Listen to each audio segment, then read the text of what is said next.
We can do a quick roll call, board members and staff. Joe Topham. Nat Lowell. Here. Barry Rector. John Kitchener will not be joining us this evening. Alternate Stephen Walsh. Abby DiMolina. Here. Thank you. And Howard Matz will be here. Matz? Matz. Howard Matz will be joining us a little later in the meeting. Staff members, Meg Trudell. Here. Billy Saad. Here. Catherine Ansero. Here. Leave anyone out? Great. This meeting is being audio and video recorded. All votes will be done via roll call. Attendees, Zoom attendees must use their real name to help with accurate minutes. Chair will recognize participants when to, and let them know when they can speak. Please mute yourself when not speaking if you're online.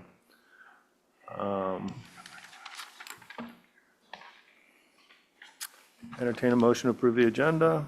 So moved, sir. Second.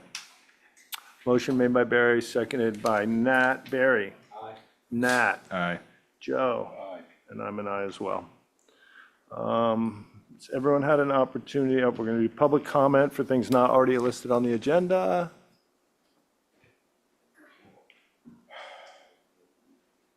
Amy Eldridge, 56 Sankaty Road. 2 questions. Is it possible to take the public hearing for 62 and 64 earlier than later? Because I have to go back to the laundry and facilitate a lot of work. It's the busiest day of the year after the pop, so Yeah. I'm No, swamped. Does anyone have a problem with that? No. No, we'll bump you up after we do the Whatever's late. consent style stuff. Okay, and then just one other public comment I mentioned earlier. You know, when these certified letters go out with the abutters information to come to these meetings, it would be nice for the people receiving these to know what their property address is. I don't know half the people who live on Sankaty Road, so it would be nice to know who Molly is and what her property address is, so I know who my abutter friends are who are not here year-round. I know most of my year-round neighbors, but a good chunk of these people, I have no idea who they are, and it'd be nice to know what properties they're that are Associated with. on this appointment. I mean, you can always go on the GIS and look it up. I know it's a little extra work. I can, but so, it's sometimes it's kind of hard, and No, we it's not get it. always yeah. easy, so I appreciate that, thank you. Take it under advisement, for sure. So do you want that moved up when we get to the public hearings, or do you want it to be moved up like right now? Like, sooner the better would be great, but like, I just don't know that I can be here at 9 o'clock at night when it might No. actually make the agenda. We won't be here at 9 o'clock at night. We like to approve stuff. No, That's no. my concern. you'll have plenty of time. That's what everyone Did he thinks. really just say that? That's Did what you everybody really thinks, so I just say said. that. Wow. Campbell? Good evening, Campbell Sutton. I just had 2 comments, well, 1 question and 1 comment. A while ago, we had a special permit for the car wash over by the Stop and Shop, right? And removed were at least 2 air tire inflators, right? And I think actually you could get almost 6 cars there. And it was allowed to be replaced by 1 that is behind the building next to a vacuum cleaner, which all sounds fine, except for the hatches air inflator is not working. And as far as I know, the only other one was the one at the gas station there, unless you go all the way out to Pulpus Road, which I have done. But when those aren't working, anyway, it's very inconvenient. And I think as we look at, not just for me, but for anyone that's lowered the air in their tires to go on the beach. And I just think that as we look at developing the Mid-Island area, it would be nice to try and figure out how either the town can have like a public air inflator, or some of the businesses that are going in, consider putting some in. Anyway, that's my comment. My question is on, I think it's 1 or 3 Bartlett Road. It seems to be a car sales area, right, where cars are for sale. And the runoff, like the condition of that lot is very poor. And I thought you'd have to have a special permit or something to sell cars on your property, but maybe not. I don't know. But it's car storage. There's no one living there. And so I just wanted to see if there was a way I could follow up on finding that out, because Mom bugs me every time we go by. She's like, what do you know about that? I'm like, I don't know anything. So, anyway, Thanks. thank you. I agree. It's not a great look. Staff will have to check in on that. And we'll get back to you, Campbell. So the car wash by, behind the Stop and Shop has two air fillers, and then I believe the one next to Cumberland Farm on the other side of the street from Stop and Shop has one there. Do they, because I don't remember saying, I know that we, Have them at the airport too. okay. Yes, Station at the airport. yeah. But I know that in that decision, there was a number that we specified, I think, when they said they wanted to pull them, or did we not? There was two, yeah. We will look into it and let you know. Great, thanks, because I did go out to the airport one to look around, and I wasn't able to see. I think One, they're moving so- stuff around, so it might have gotten, Okay. yeah. Apparently I'm blind, but Did they were. I don't go out that way, but okay, thank you. They're going through some changes out there too, so it could have disappeared at that point, and hopefully it'll come back. Anyone online with public comment? Abby? I just wanted, Holgate Partners has air as well, just as an FYI. We can't hear you really well, Abby. Can you maybe speak up? Sorry, I'm talking into my phone. Holgate Partners also has air if someone needs it as well. Okay, Off of great. Milestone. Awesome. Thank you. All righty. Okay. Did everyone have a chance to look over the minutes?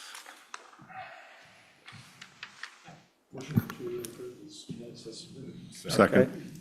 July 8th, July 15th, and July 29th, correct? All right, great. Motion made by Barry, seconded by Joe. Barry? Joe? Aye. Nat? Aye. And I'm an aye as well. Okay. On to second dwellings. Does anyone need to recuse on any of these?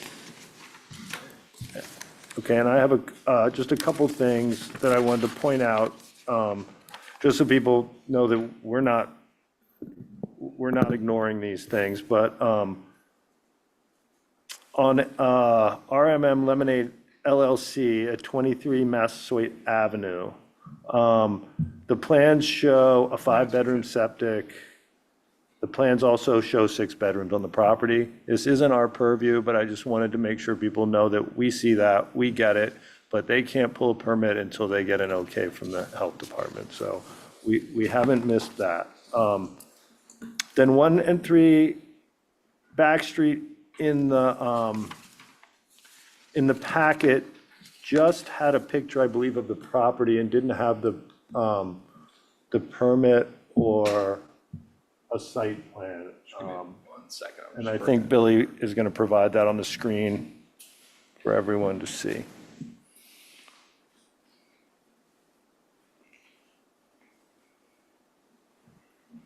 So this is number one. This is number one right here. Yeah. And so 1 and 3 is in the same ownership? Yes. And the Well, second- really, this is combined? 3 Back Street. The owner is 1 and 3 Back So LLC. So the secondary dwelling is going on the 3 Back Street lot? Correct. 3 Okay, Back great. Street only. Yeah. Awesome. Great. Any board members have questions about that? Okay. And then there was one more, since we're going to do garage and tertiary all together. On the tertiary at 13 Bartlett, also just, I think, had the decision in the packet and not the site plan. Yeah. Hang on 1 second.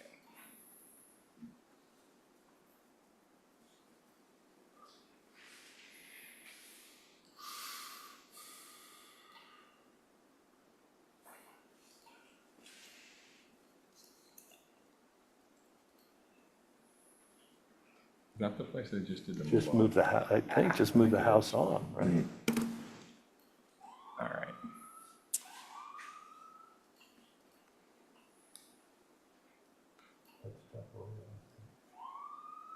So there's the entrance from Bartlett Road in the back of the lot, so you can see the entire lot here.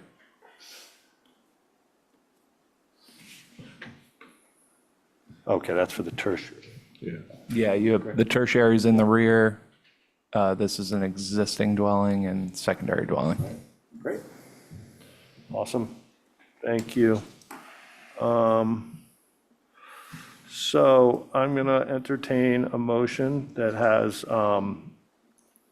Hackett 1997 Investment Limited Partnership at 8 Juniper Hill Road, RMM Lemonade at 23 Madequecham Avenue, Auburn Cottage LLC at 46 Easton Street, David and Avery Keller at 6 Plainfield Road, T. Scott Jube at 10 Oak Hollow Lane, and 1 and 3 Backstreet LLC, 3 Backstreet, for secondary dwellings. For garage apartments, we have Nunes Weenix at 9 Brindle Lane, Tomahawk LLC, or Tomac LLC at 38 Chuck Hollow Road, Jeffrey Axezer at 14 Moores End Lane, Squam Partnership LLC at 89 Squam Road, and then 1 tertiary dwelling for Rebecca Mosinger at 13 Bartlett Farm Road. Entertain a motion? I'll make a motion at this point that we approve the aforementioned dwellings that you've brought up and approve them in accordance with staff recommendations. Thank you. Second. All right, motion made by Barry, seconded by Nat. Barry? Aye. Nat? Aye. Joe? Aye. And I'm an aye as well. On to the A&Rs. You don't need roll call. Oh, what? You don't need roll call as well. Oh, that's right, you're Yeah. gonna do, You don't need to unless. Yeah, well, might as well just keep Kind it of, just let you going. know. Yeah. Yeah. I think it's easier since we have kind of someone else doing minutes now, right? If we do a roll call, or are you still doing the minutes? Catherine, you're doing the Catherine minutes? does the Okay, minutes, all yeah. right. Is it easier for you, Catherine, to do roll call? It's fine, you don't have to do it. Okay, great. All right. On to the A&Rs. We're going to pull Charles E. Ernst Trust out of this and wait for the public meeting. Does anyone need to recuse? Okay, so this is Malbasic LLC at 20 Lincoln Avenue. These are A&Rs. 15 Lily Street LLC, I'm sorry, 5 Lily Street LLC, 5 Lily Street. John E. Backus, 25 Backus Lane. 17 HFR AC LLC, 19 HFR AC LLC, 17 Hooper Farm Road, and 19R Hooper Farm Road. It's 1719. Did you? It's 17, 1719 and 19R Hooper Farm Road. okay, 17, 19, and 19R Hooper Farm Road. Did you need to do Albert and Carol Gerd at 10 South Pasture, and Axe Realty Trust, Richard J. Glidden at 39 Orange Street. Mr. Chairman, I'll make a motion that we endorse the ANRs that you've just listed at this point in accordance with staff recommendations. Second. Great. Motion made by Barry, seconded by Joe. All in favor? Aye. Aye. It's unanimous. On to 4181I, for, it's an A&R for Egan Lane. Matt, who's going to explain this Yes. away for us? Yep. I think we can, combination of Jesse and I? is That would be fine? awesome. Yeah, I'm here Yeah. to answer, Jesse Brescia for the applicant. I'm happy to answer any questions, but I'm also happy to let Meg take the lead, and then I'll hop in as needed. Okay. Yeah, I think it would just be Try and give a- super helpful to kind of give the background for people that aren't really aware of what we're doing here. Because it is a little confusing, but it does make sense. That could take us till 9 o'clock tonight. I'll try, Brief one. If you want all the background. I'll try and give the Cliff Notes I'm going to do version. the short version. Love it.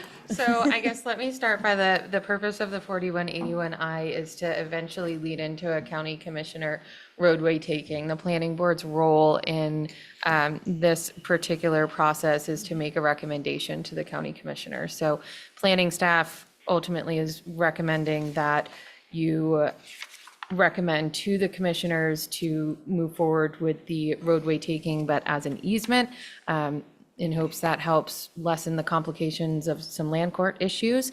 Also with some recommendations that conditions about future subdivision be put into place. So essentially, this is a subdivision in reverse. These are what are known as the pork chop lots. They're non-conforming, they don't conform with the master plan, and moving forward and actually laying out a road here helps remedy some of those nonconformities, brings it in line with the master plan. We'll eventually do away with RC2 in this district, we'll rezone. Property owners will have the benefit of subdividing their Old South Road property to remain in commercial, and the properties at the rear, I believe, to remain in residential, is that correct? Right? Hang on. Yeah, there's a few different options, I think, for the rear pieces. I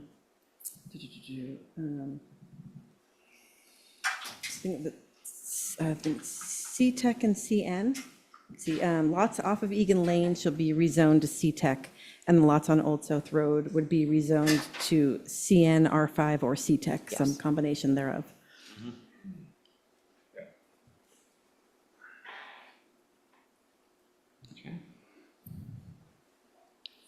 Been a long process. Yes, And- yes. About 20 years. Andrew started this, two Yeah, he decades did. ago. No, and the strips will, what happens to the strips?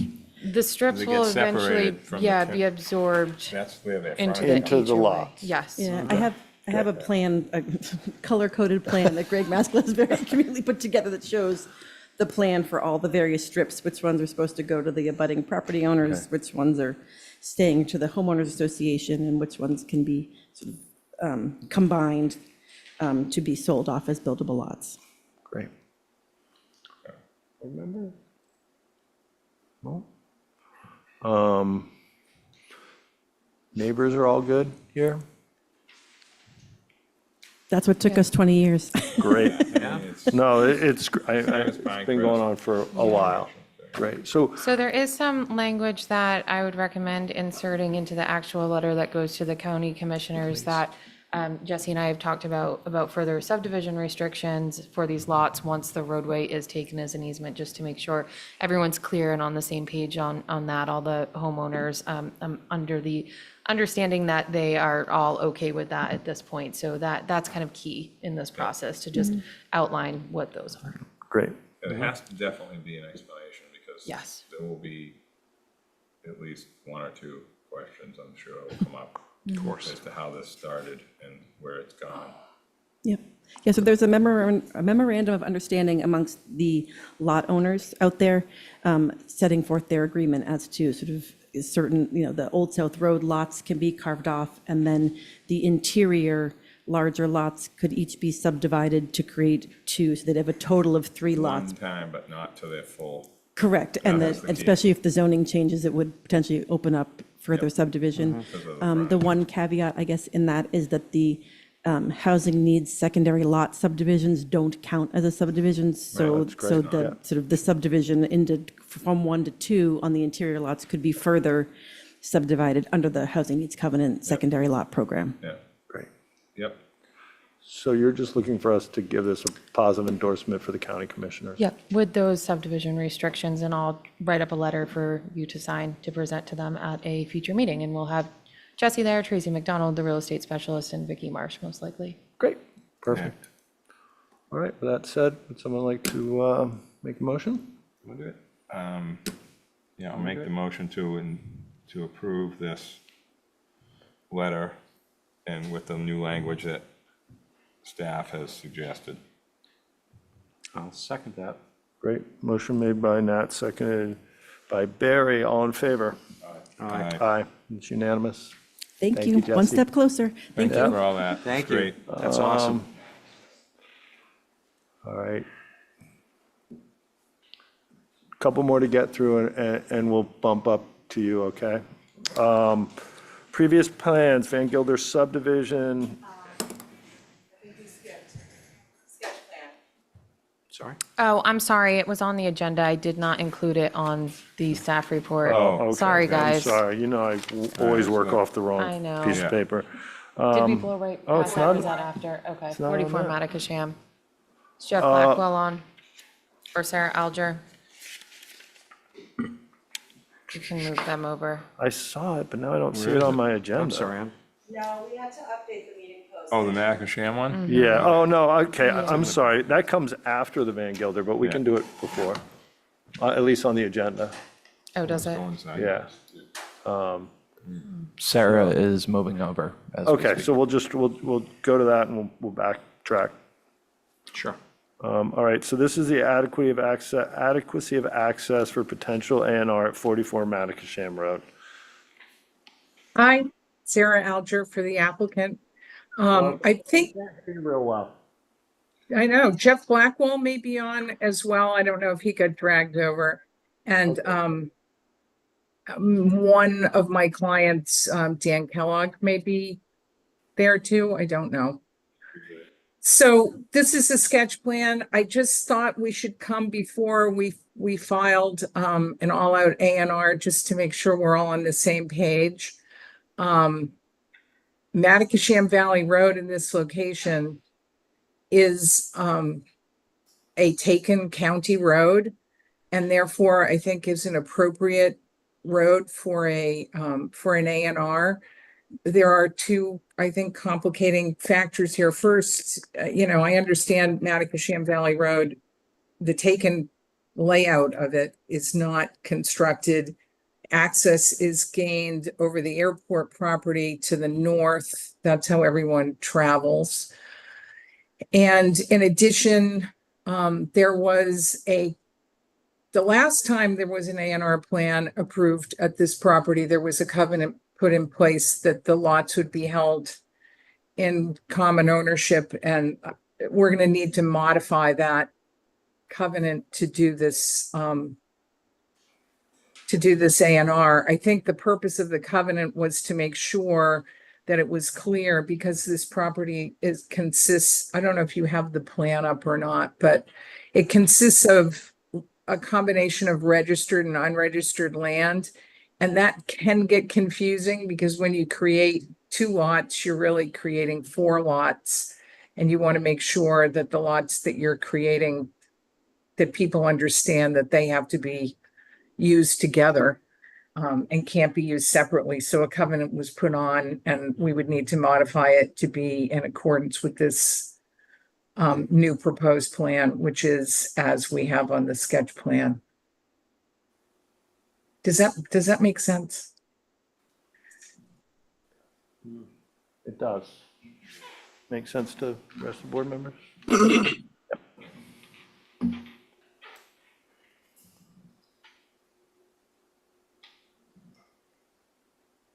There it is. So you can see kind of grayed out running on the diagonal from west to east, the division between the registered and the unregistered land.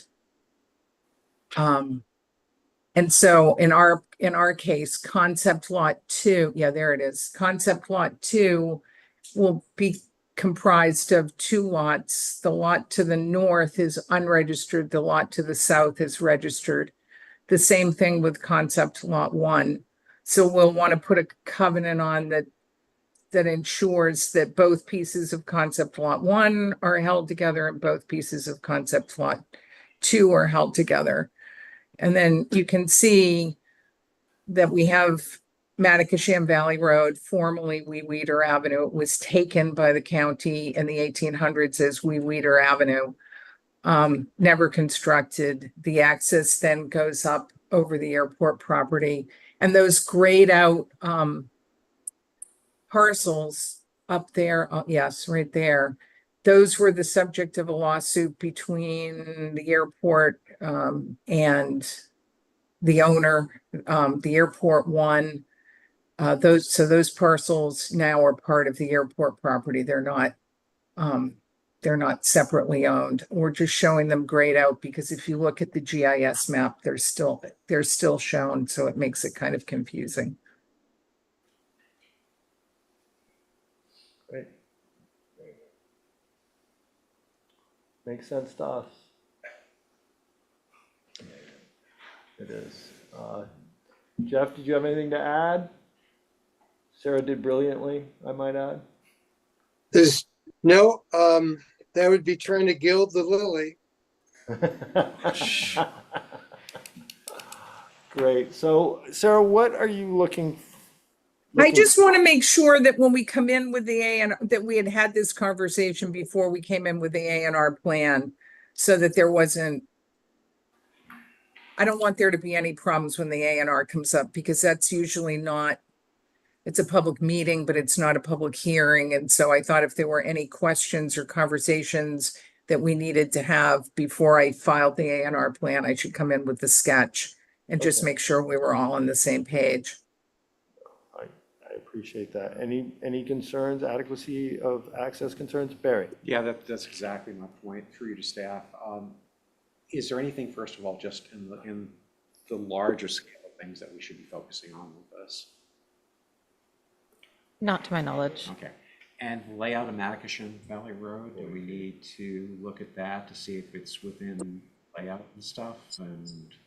Or is there anything that we need to address there since we have that opportunity? So I think now would be the time to address any of those concerns. I think board members and staff have had varying opinions on that over the years. You could see in the plan, the actual access where the road is constructed is not within the layout.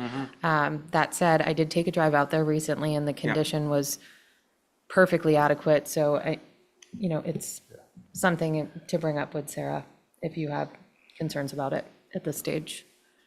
Yeah, I think, and that would definitely be a concern, is just making sure, because as we have with other roadways in the past, like when we're out by the Cliff Road area or in that general vicinity, one of the things we've been doing is putting the roads back into alignment with where they're supposed to be, as opposed to them meandering outside of the traversed ways that they should be in. So I don't, again, this area is a little sensitive out there as well, but I just want to make sure that we're looking at that and determining whether we really do need to address that or not. Not having been out there, I couldn't even tell you right now. I mean, I think it's servicing such few houses out there at this point that is it worth fixing it? You know what I mean? I mean, I think it's. Yeah, but And if I might, I just want to point out that because it is a county road, the obligation to do that improvement would fall on, we're not authorized to do work on a county road. Only the county is authorized to do that. yeah. Yeah. But if there's just, again, too, but as they're doing it, if there's a contribution that can be made or something that we need to take care of while we're out there, Right. should be looking at that. I mean, that is part of our mission. And I think Focus here. contribution might be better spent on grading the road. Well, that's just, Yeah, again, it all depends on what has to take place out there. And like I said, without even a plan before me at the moment, I'm kind of. No, but I think in general, we can agree in principle that this is a viable A&R Yeah. and that we're not going to throw down roadblocks for you when you bring in the application. How many dwellings per lot are we looking at total? When everything, When everything's said and done, I mean, I suppose there are, there's a dwelling out there now and some structures that aren't dwellings. They're more shed-like. They're pretty small. I think potentially there'd be a total of 6 dwelling units, but I don't know that we're really anticipating that that's what will happen. Tertiaries out there. No. yeah, I but I seriously doubt that, but it's I- possible. Yeah. again, that's something I Yeah. think the board needs to consider, is that when we look at something like that, you may say, oh, nothing will ever happen with it, but if they decide to do it, it's perfectly within their right, and again, we don't want to be missing opportunities here. Yeah. If there are going to be 6 dwelling units out there happening. So again, I'm just saying, let's be a little proactive, look at it, and just see if there's anything that we should be addressing. Yeah, but I couldn't tell you what they are right now, and I do apologize for that. no, that's fair. That's fair. But I think that, I don't think adequacy of access is going to be an issue here, Okay. Okay. is a fair statement. But yeah, like I said too, if there's certain things we should be doing, like you said, if it's a function of grading and doing the roadway, Yeah. or maybe having them put a plan in place to work with the town to do that, I don't know. Yeah, nope, and we'll Yeah. get there through the Yeah, A&R process. yeah. I Okay, mean, this has been slowly is that, happening over time out here. This is just one more lot doing the same thing the other ones have done. agreed, That's agreed. it. Someone wants to drive that road every day, God bless them. I try to do everything I But can someone when I will. drive out there, I can tell you that. Yeah. Okay, have you got what you need from us, Sarah? Yeah, I understand your concerns. We'll work with staff and come back with the A&R probably in October.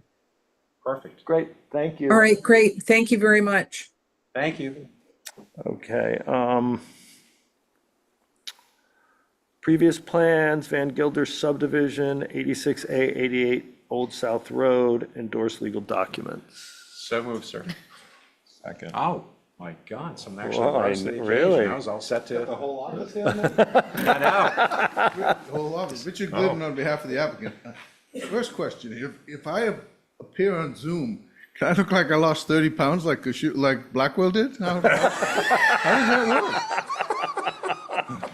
work? You could try it. We need a laugh. I like that. The technician up there will gladly take funding. This has been going on for 2.5 years. When they first submitted this subdivision, it's registered land. I had a meeting with Kishuluk and said, the land court's engineering department takes 2 years you'll never get this done. Why don't we deregister it? Get it out of the land court. So we file a petition to deregister, we go through the planning board, we get deregistration into 6 months, and the judge decides he doesn't like the trust that we're deregistering, so he started again. So it ended up taking 20 months to get it deregistered. And then when we finally got all the documents approved and the plans recorded, now the land's deregistered, so I have to record stuff on the registry side instead of the land court side. So I amended all these documents that the board had previously approved just to put in the recording information as opposed to the land court information. That's what this is all about. So you can be signed so I can record the final documents and get this thing done. Was it 4 years instead of 2 now? Oh, Jesus. That's progress. I'll make a Okay. motion at this point. We endorse the plan. Second. All right, motion made by Barry, second by Nat. All in favor? Aye. Aye. Aye. Aye, it's Thank you unanimous. very much. Thank you. That was easier than land court. Yeah. Woodland Hills subdivision, endorsed consent. Meg, what's going on here? So it's just an update, an amendment to their declaration of protective covenants, easements, and restrictions. I recommend endorsement, but I would just request that the condition be placed on that they have to satisfy their past due engineering escrow balance before we release that form to them. So I have a question. So it was originally 12 lots, right? And 5 of them are not allowed to have a secondary dwelling? Oh, I don't know that information offhand. I'd have to So look I'm into it. pretty sure that, I read it quickly, but with the new updated, it seems like they gained an extra lot that's able to have a second dwelling. I think they're showing 8 there in the packet. So the math just doesn't work out. So that, Okay. I just would like to have some clarity on that. Okay. Do you want to hold that? We for a can moment? continue it. Yeah. Yeah, I think that would just for it to make sense, Okay. because, let me just find it real quick here.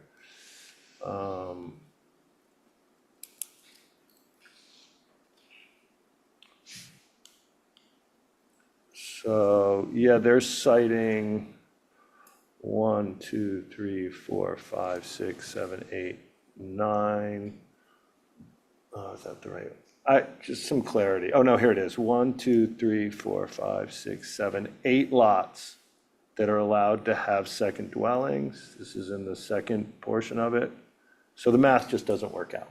Okay. All right, so I just want some clarity on that before so if it doesn't hurt anyone too badly, I'd like to just continue I'll that. make a motion. We continue this to our next meeting. Great. Second.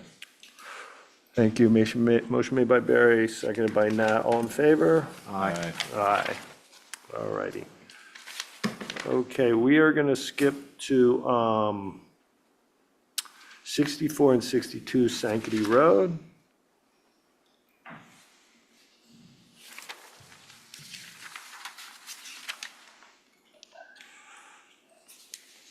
Welcome, Art. Thank you, Mr. Chairman. For the applicant, Arthur Gasparo, Nantucket Engineering Survey, this is a approval required subdivision with the purpose to meet the requirements of the bylaw so that we could follow up with a rear lot subdivision. And we've designed a 40-foot road and shown there's two lots right now, 62 and 64, oversized for the zoning district. And we would be proposing to turn two lots into three lots.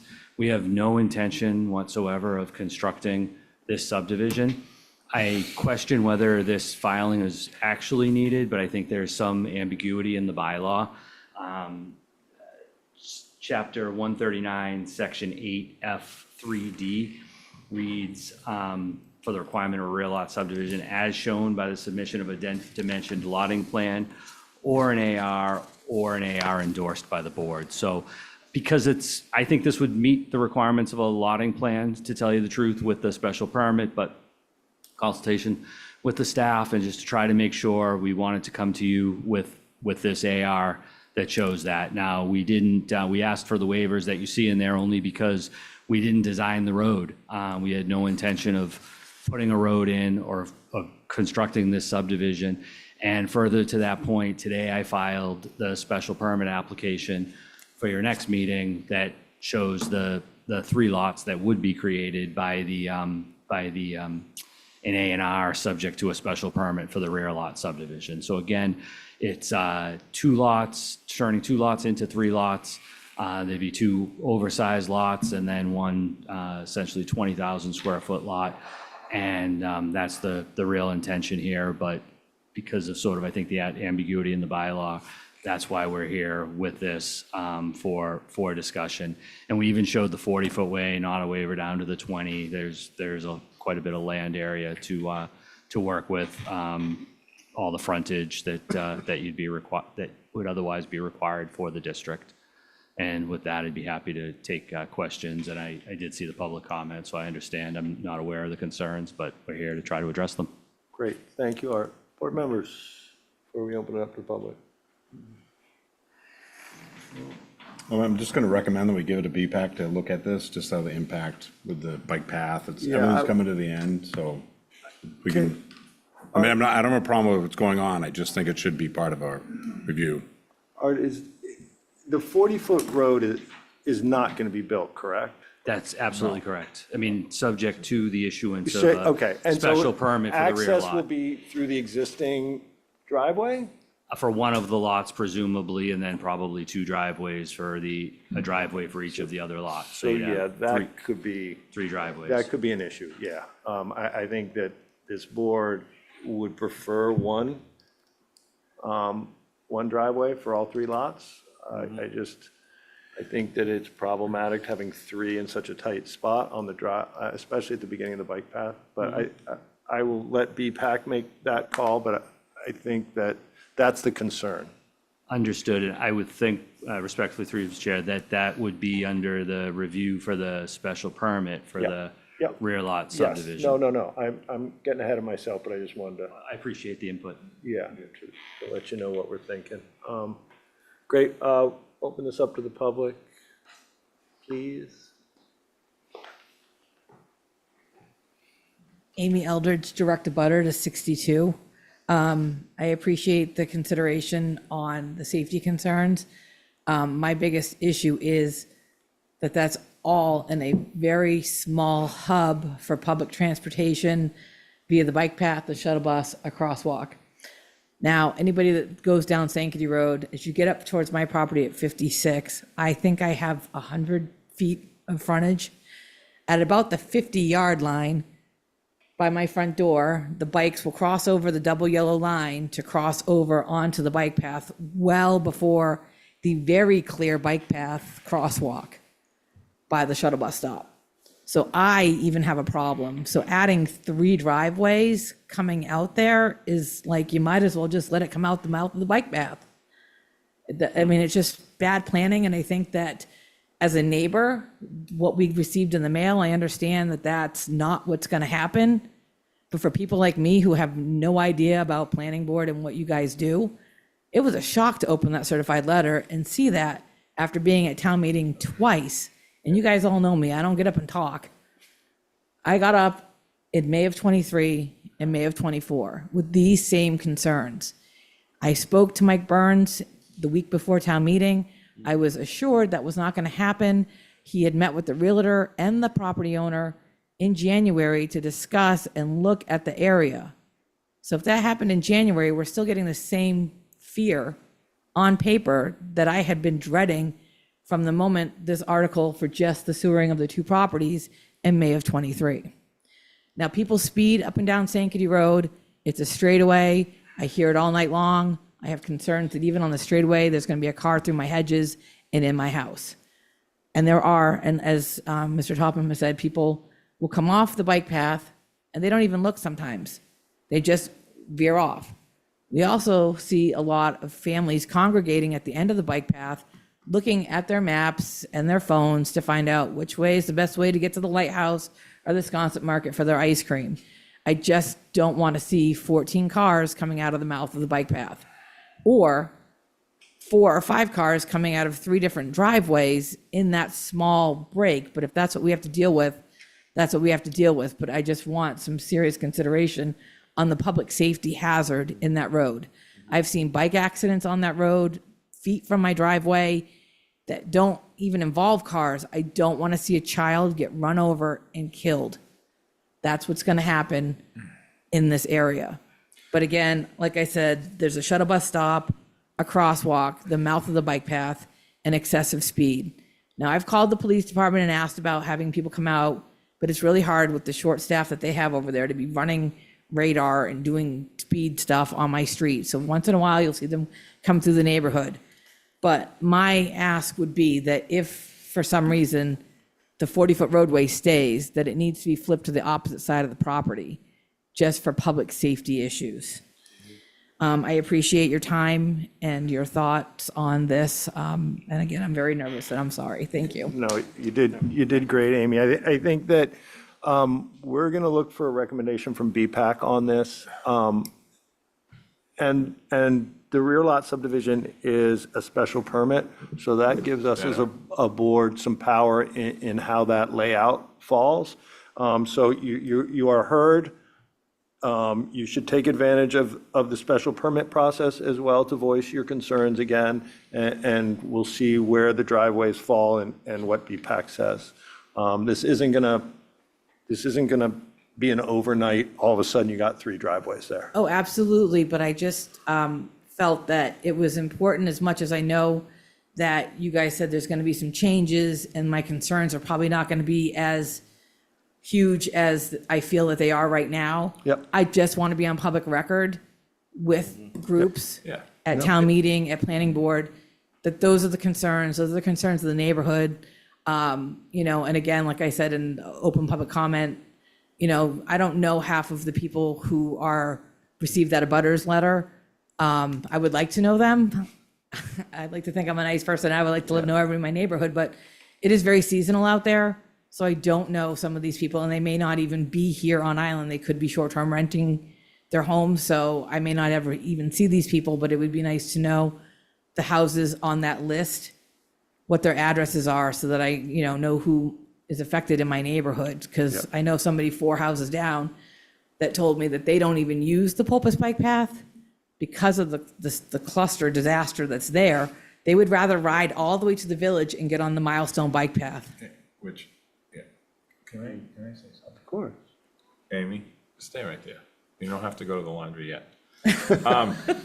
So let's just calm down a little bit. There is a lot of places like this, not exactly like this, but places where things got done without a crystal ball of, okay, these lots here haven't been built yet. All of a sudden they're buildable, but no one's done anything. This is what we did, and no one really thought about it. I can name 100 of them. But in that spot right you're talking about, 2 years ago, I'm just cruising along, not speeding, there's a 25, that's a thickly settled little thing there now, I believe that's. Oh, yeah, it's legally- 25. It's a 25, which is that new law in Massachusetts, you can enforce below 30. Whereas back before the new 20, there's 20 stickers came out that you guys have now. That was 30, okay? Right. Okay, so I'm driving along, and that bike path where it just sort of goes into the road without anything, a lady drove into the side of my van. Just drove into my van.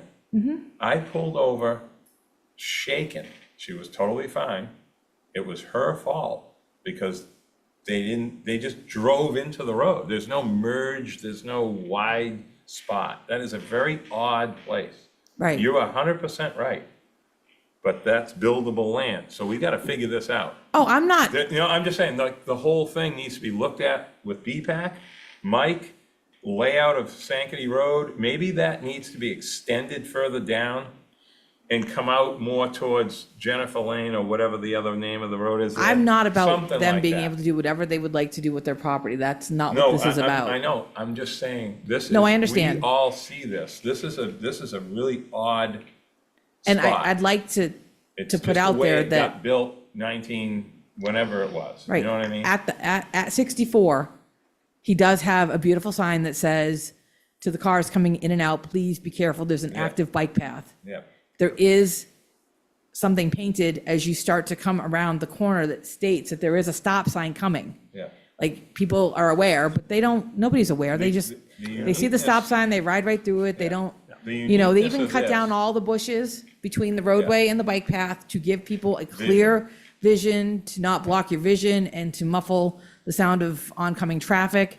Yeah. I use that bike path a lot, and I can tell you that I stop because I know that horrible things can happen, but people come Andy, here. How many times have you seen people stop at the old softball field and just sort of just pop out into Sconset Road because there isn't any, it just sort of dumps you there. There's no Right. like anything. Absolutely.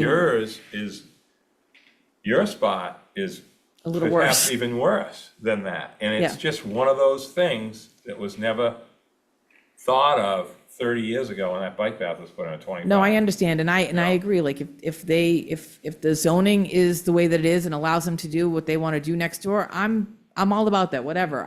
To me, it's once gotta it be crosses into revamped. what is public roadways and gonna be public safety issues. I mean, a classmate of mine was in a horrible bike accident because she bumped another bike and literally almost killed herself on the bike down by Isabel Way. Yeah. So even in the street, there's bike accidents, but adding vehicles coming in and out there, and then the scary thing today is to find out that there's potentially the possibility of 3 driveways coming off those Heard, but those they 2 said lots, like this is a that's, special permit. Yeah. right, but I'm just saying that just adds another layer of like scariness, but I'm not about them not being able to do stuff with their property. One day I'm going to be before you guys possibly looking to do something with the current home that I live in, but I'm not going to be one of them NIMBY people, but I just want us to really look at that because like Nat said, there wasn't a lot of forethought because there wasn't a lot of stuff going on in the village, but that section of Sankaty Road is becoming very dense, and now that the sewer is going to run all the way to Sankaty Golf to offset some of the stuff Sankaty Golf's going to do, as well as what's going to happen on Baxter Road for sewer, we are now opening that up to look like Essex Road. That's my concern. Amy, thank you, and we do hear you, and you did the right thing by speaking up, so Yep. appreciate it. Very good. Yep. Mr. Chair, I just want to clarify one thing. The certified abutters list is included in the packet. So I just was looking at it. It's a 3-part document. You have the certified page from the tax assessor's office. You have an Excel sheet that lists all your abutters properties. And then you have the labels. Page So I 10. can email it to you afterward. It's in the packet on page 10. Yeah. If you go to our agendas, recent agendas, just go all the way to the end of the packet. It will all be there. I just see their mailing addresses okay, there it is, sorry, I missed it, that's my fault. No, you're good. Yep. Welcome, Emily. Thank you, Mr. Chair. Emily Molden for the Nantucket Land and Water Council. I have raised concerns before this board on multiple other occasions for subdivisions such as this that have come before you with a long list of waivers. And so I wanted to do the same, but I recognize that this is a precursor to a special permit for a rear lot subdivision. As a private citizen and a cyclist, I will be very brief, but I also just wanted to echo some concerns about paying extra attention to this intersection. And if there was going to be one additional point of entry onto the road or curb cut, but I also am concerned at the idea of 3 and certainly support the board's getting BPAC's input on this before proceeding with that special permit. Thank you very much. Thank you. Thank you, RJ Turcott. I'm speaking as a private citizen. I'm on the Land and Water Council. I'm also vice chair of BPAC. I got here, I missed the beginning of this conversation, but I would just like to make a comment as a cyclist who doesn't have a car out here. In June, I got hit on a curb cut. Luckily, I was fine, just rode my bike.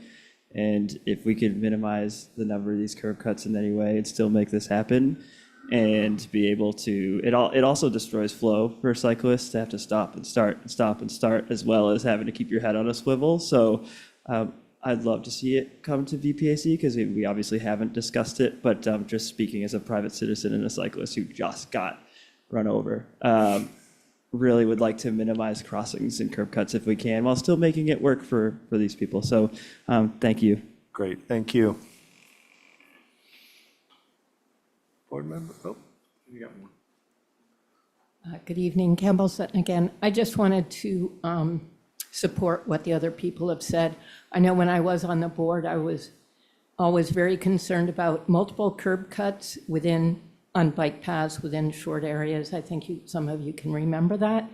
And I'll probably be mentioning that again on another property tonight, but I just wanted to support the single curb cut concept. Thank you. Thank you, Campbell.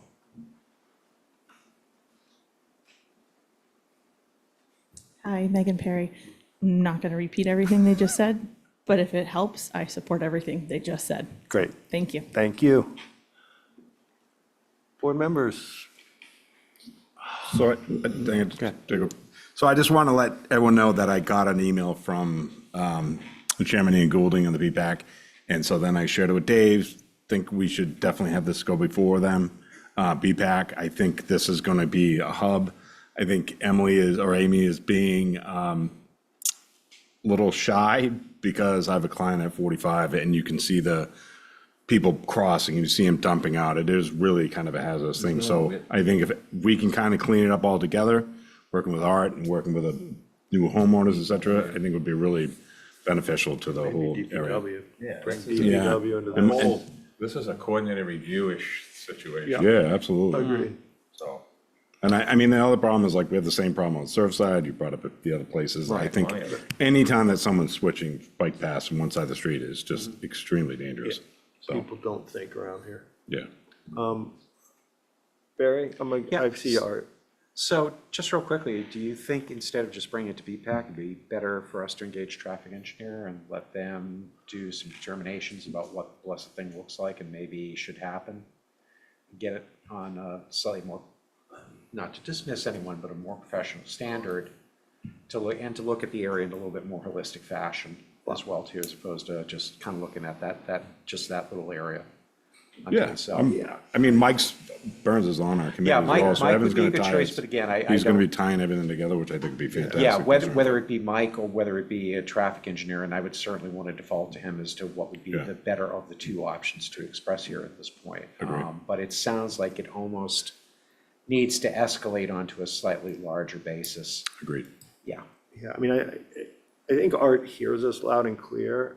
I think that all those people should be involved. I think we'd like to see what Art comes up with on the special permit before we call in all the whole army on this.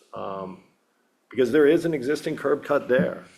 So if he can figure a way that makes the owner happy, that can work with that, I think that then that discussion moves to DPW and signage and how we make that cross better. And that shouldn't necessarily be his responsibility. Yes.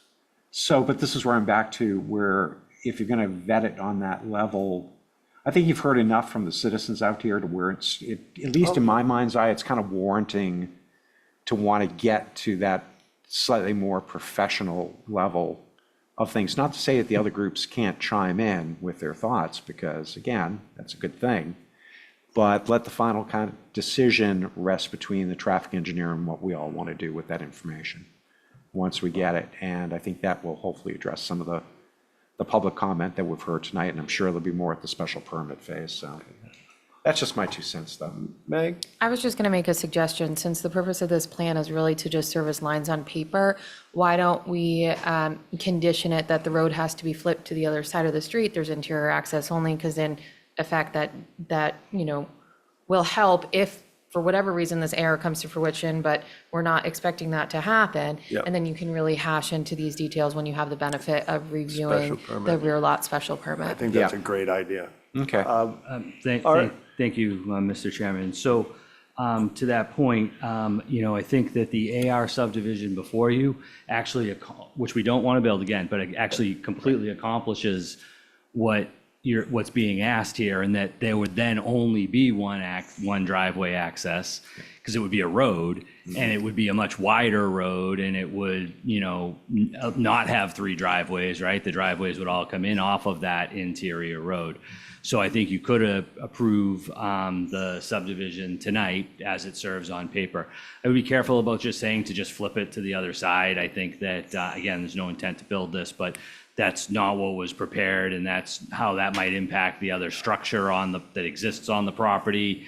I think the plan that's before you as a proof plan for the special permit is perfectly fine the way it is. Just to say to just flip it here on the fly, I think isn't as straightforward as what that would mean for laying that all out. So, and the other thing that I would say in response is that I fully have heard you and the neighbors and understand that the application for the special permit for a rear lot subdivision is going to need more detail than you might see on some rear lot subdivisions, and that we really need to show the access or accesses, whatever is developed, for your review, the bike path, the sight lines. From a traffic safety perspective, this has been discussed for quite a few years, and it's, I think there's a telephone pole maybe there on the other side, if I remember right. So it wasn't just an easy, I think my sense is it actually makes sense if that crosswalk and the other bike path actually came to the Eldridge Road across from Ann's Lane. But again, that's beyond, I think, what's going on here. If you were to put all of those at the actual intersection, I think, and then clear your sight lines, that would make a big difference. But for the AR subdivision before you tonight, subject to conditions that it couldn't be built without further review of similar to the other one that you've done, without engineering review, without the full design, without opening it back up. This is really to show you there's a lotting plan that these 2 lots could essentially make 3 conforming lots. Yeah. Okay. Yep. No, I have a cart before the horse kind of question.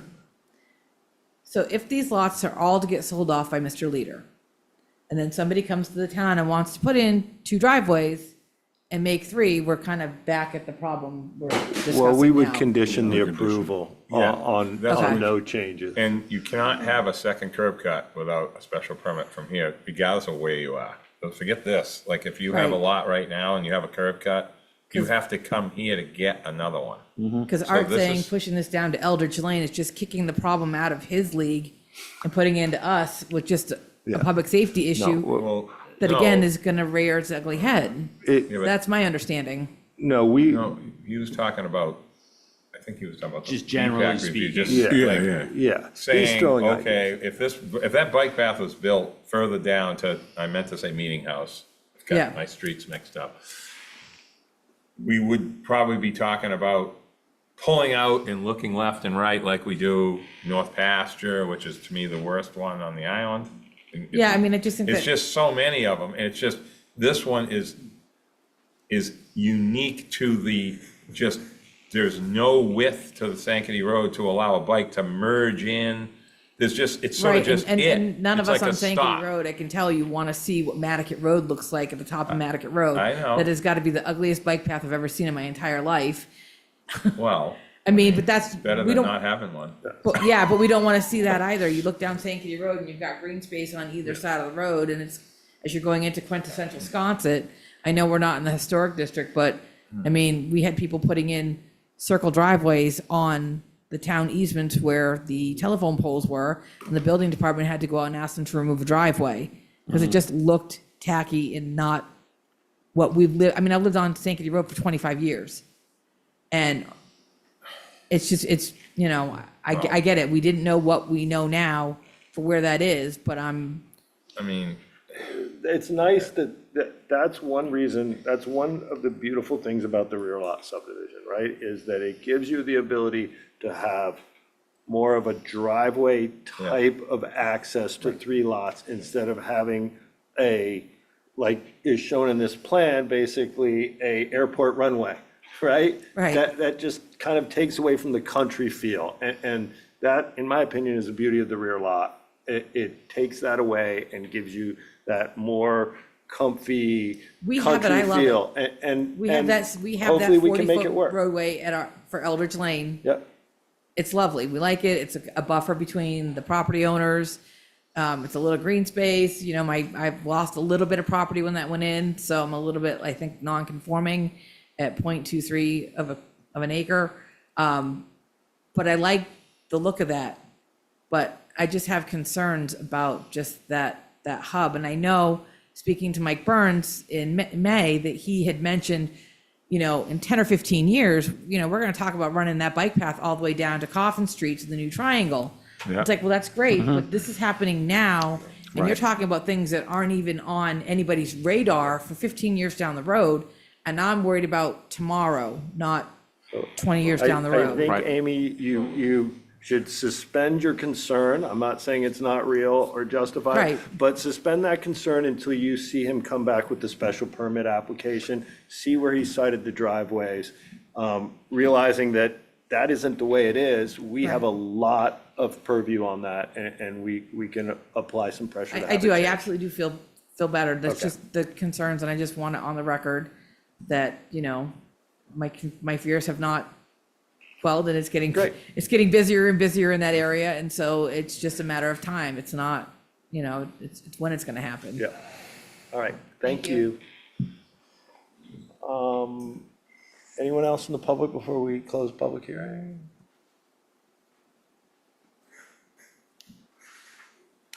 You're all set? Okay, great. Entertain a motion? Anyone on, hold on, I'm sorry, is there anyone online? No, there are no hands raised Great. online. Entertain a motion to close public hearing. So moved. Motion made by Nat, seconded by Joe. All in favor? Aye. Aye. As to the mayor, do I need to? No, because it's a regular. It's a 3-2. regular, okay. Great. I knew what you were gonna say. All right, perfect. All right. What would the board like to do? I'll take that, Barry. No, go ahead. Make a motion to approve the staff with the findings that the applicant's proposals in harmony with the general purpose of the intent aligns with the rules and regs of subdivision of land and the 10 conditions listed. Second. All right, motion made by Nat, seconded by Joe. All in favor? Aye. Aye, that's unanimous. Thank you. Thank you, Art. You are. Okay, so we are on to Nancy Ann Lane. 1315 Nancy Ann Lane LLC, 13 and 15 Nancy Ann Lane. Mr. Chairman, I didn't mull in on this thinking that you would have a slightly more robust board here tonight, so I'm going to step back from this one. Okay, great. You'll forgive me for And that. I'm gonna have may to have 2 appoint, minutes to pull that off. I'm gonna have to, Okay. Yeah, so John. Here's the problem John, here. if we don't close this out tonight, Mull it, he John can would mull have it. the benefit of choosing to mull it at the next meeting. So, Okay. you, no matter what, will need to activate one alternate. So you have Stephen and Abby available right now. Mr. Chair. If I may, I don't believe I was present at the last meeting. Oh, were you not? I wasn't either, So I'm if- sorry. So Yeah, I was Maybe gonna it give was, it, then- because I think you're yeah. gonna see it at your, where you wear your other hat. Yeah, oh, there's and- a strong line between those, but I just wanted to make sure that you were aware that I wasn't at the last one. Okay, so Abby, I'm activating you on this. Can you hear me, Abby?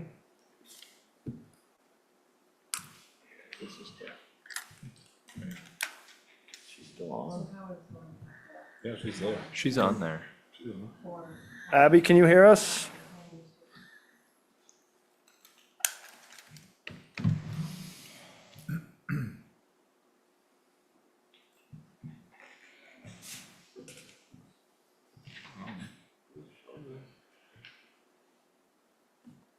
Bear with me, Arthur. I just want to confirm that Abby's present. Is he here? Yeah, he's online. Okay. Abby?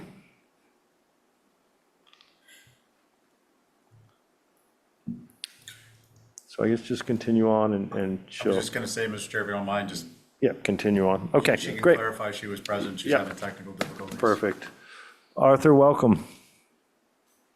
Thank you very much. As you know, we were before you on this matter last month, and we're going to be asking for another continuance tonight, but we wanted to come before you and explain where things stand at the present time with regard to various issues that had come up. Arthur, I'm sorry to interrupt you. Can you speak up, please? It's hard to understand you. That's interesting because usually I have no problem being quite stentorian when I'm speaking into one of these things. Is this any better? It's tough. It must be your microphone. So if you just speak up. Yeah. Okay. Well, This sounds better than We'll it strike out. originally did. anyway, as I mentioned, we were before you at the last meeting, and there are several things that we've developed since then. You have in your packet the water quality certification from the water company, and you have comments from Bracken Engineering, and I believe Don is there tonight to answer any questions about that regarding the comments on Ed Pesci's questions and comments regarding the application. You also have the landscape plan. And obviously we can discuss any questions you've got about any of those things. With regard to other matters that came up at the last meeting, first of all, there was the question of a management plan. We're undertaking the process of developing a management plan. The development of the project is still a little bit of a work in progress in terms of exactly how it's going to play out with regard to that. And not completely sure that at this stage of the game we can really put together a meaningful management plan, but we're working on it. And the other thing which I believe Don's office has been working on is contacting the traffic consultant regarding the questions that you had, that Mike Burns raised, particularly regarding the impact of what we would be doing, and particularly of the vehicle storage on the traffic in the area. One thing that we wanted to point out, there seems to be misconception as to what the extent of car washing would be. We're not planning to have an active car wash open to the public. This would simply be a matter that the cars that would be stored there in the basement would be able to be rinsed off when they're brought in to be stored. Rather than a full-scale car wash. It's going to be more a matter of somebody washing them off with a hose rather than that being the whole bells and whistles relating to a car wash. And one thing I just comment on is that a lot of the discussion that seems to be about this, perhaps to some extent in the public, but really in the press, has been to describe this as being mid-island. This is very far from mid-island. I don't think anyone thinks of this area, which is a historically industrial area, in well off Old South Road, formerly owned by Walter Glowacki, within the area that was purchased from Glowacki by Richmond. This is a historically industrial area with a lot of industrial operations right next to it. And so the describing it as mid-island, I think, I just make that comment, has nothing to do with the application, as a misunderstanding of the nature of the area. And I think that on any plan that we've got here, what's going to wind up being on the site is going to be a vast improvement, both in the nature of the operation and aesthetically with regard to what has historically been there. And subject to whatever Don may want to point out and any questions that the board has, that's pretty much what I've got to give you at this point. Great, thank you, Arthur. Welcome, Don. Thank you, Don Bracken. Just a few extra points. The traffic study is being done by Chappelle Engineering. They were the original traffic engineers that did the whole development. They have been in contact with Mike Burns already, trying to set up an outline of the extent of what the study will have. And as far as the car wash, again, I know seemed like a big issue at the last meeting. As Arthur said, it's basically a washdown station. There will be a drain in there. It'll be no different than any drain that's within a commercial garage space now, which the plumbing code covers. So that's the only thing I wanted to add. Great. Thank you. Board members, Abby, are you with us?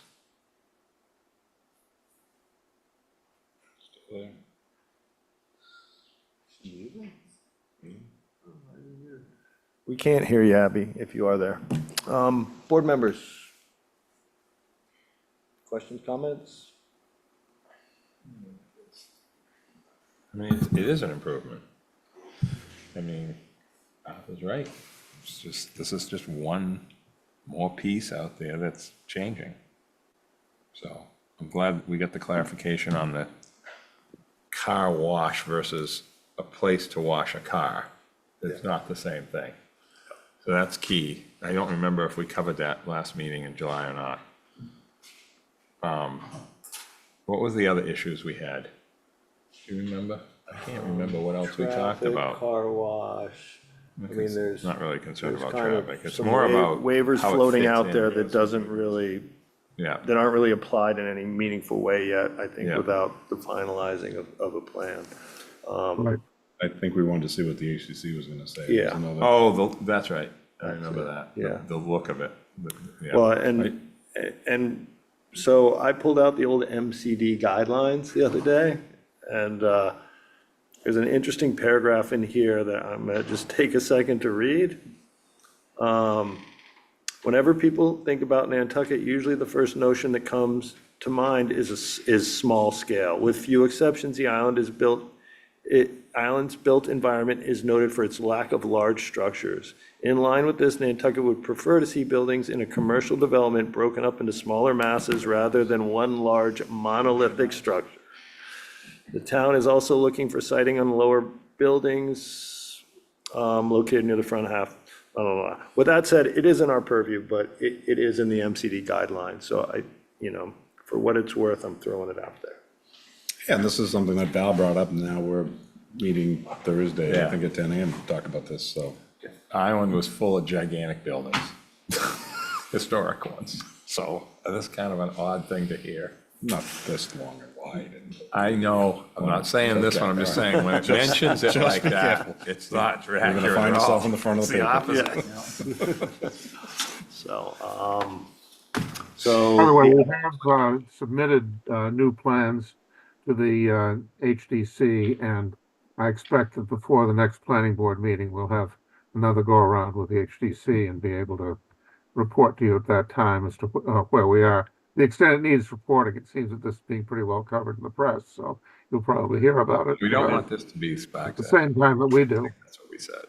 No, listen, we look forward to seeing what the HDC comes out with, and I think that it's just smarter for us to work with that than to spend a lot of time with the details, not knowing what the end result is gonna be from the HDC.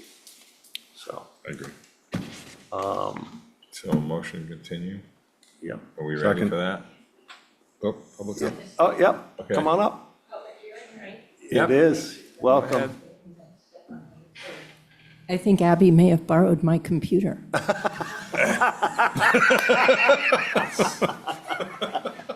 the I phone. think you may be right. Anyway, That's so I just good. wanted to compliment the landscape plan. I thought it has the potential to make it feel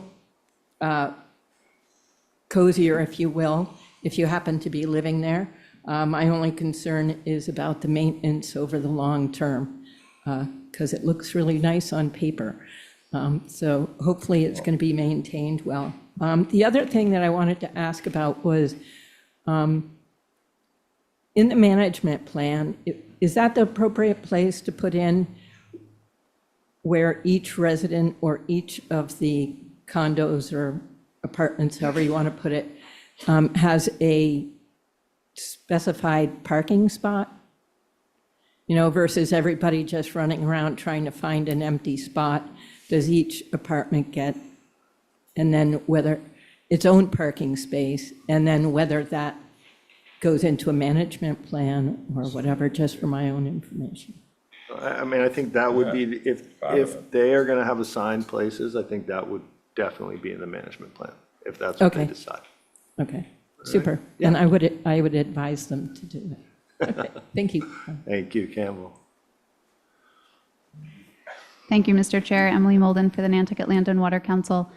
Just one additional thing to add. I certainly appreciate the applicant's coordination with Mark Willett and David Gray, and understand that there's some more information to come. I think the one request that I would make, and I also appreciate the clarification about the car wash, that it's just more of a rinsing station. But in the updated plans that come before you, I certainly would appreciate if that dedicated rinse area is actually marked out on the plans and that it's incorporated in the operation and maintenance plan as well, just so that it's clear where that rinse water off of the vehicles is going and how that's being managed. Thank you. Thank you, Emily. Abby's back. Abby? Oh. Yeah, she's back, yeah. Okay. Great, good. Well, hopefully, unmute and say something.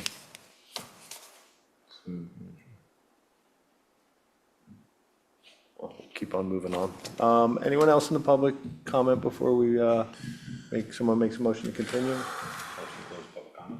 No. We're gonna keep Continue. going. Sorry, Yeah, sorry, continue. No, Yeah. we're good. All right, I'd entertain a motion to continue. So moved. Second. Motion made by Oh. Nat, seconded by Joe. Yes, I Oh, you do. do? She's online. Oh, okay. Nat, Aye. Joe, Aye. Abby, She was asking if you would hear, I said no. Could you give a thumbs up emoji or something? yeah, could you do something to just, I don't think Abby is activated right now, because if she wasn't Okay, here I'm listening with to you. the whole thing, I think we can deal with who's activated at a future meeting. so We'll have they to both can coordinate. mull in? Mullen, Yep, yeah. okay. And so I'm an aye as well, so that's unanimous with the three of us. All right. But I'll need to activate someone on this, won't I? No. We didn't on the other one. Okay, so we're on to Charles A. Ernst III, trustee, 166 Cliff Road, Dan Malloy. Welcome back, Barry.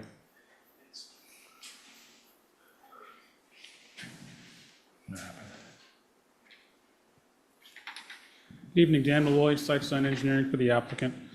So we've got a real lot special permit in front of you this afternoon for a property on Cliff Road. At the last planning board meeting, you approved a two-lot A&R plan for this property. It's already since been endorsed. A copy of that may be in your packet. So as a precursor to the rear lot, we had the A&R plan approved. The A&R plan was then endorsed. Now we're following it up with the rear lot subdivision. So what you're used to seeing is the approval required plans of the road. This one is a simple two-lot A&R plan that was approved. Now we're following it up with a special permit for a rear lot. So it's two lots, the same as what was approved on the A&R plan. Both lots are oversized. It's an R20 district. Each lot is over 40,000 square feet. We're not looking for any further subdivision. We have reviewed the staff's conditions, and we're fine with all the conditions and the staff recommendations. With that, answer any questions. Board members?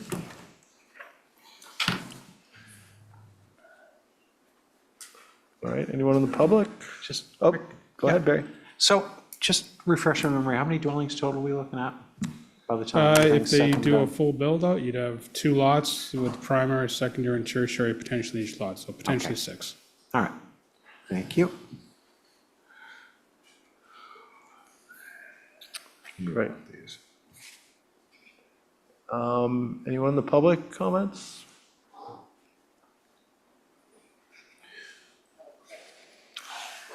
All righty, great. So just for clarity, this is on the left side of Cliff Road Yes. as you're heading towards Madequecham, correct? So I don't need to be concerned about the bike path because it's not there, it's on the other side. Correct. Okay, super. The only thing I would say is sometimes these driveways that go right up next to the lot line, somehow if there was a way to move them over enough to have some kind of, just green space next to it, so it looked more like a driveway than a road. But anyway, that's my thought on those. Dan, isn't this one of those ones, it's been like this forever with this, I remember this place. It's this It's big a- wild driveway that just sort of looks like a road going out into the moors. It's a really wild driveway Yeah. coming off the street. It's not, I remember it's not this an place. immaculate landscaped property. It's mostly open field, and you have the Yeah. house tucked away in the back. So this is all gonna get changed. This driveway's not gonna look like this when this is done.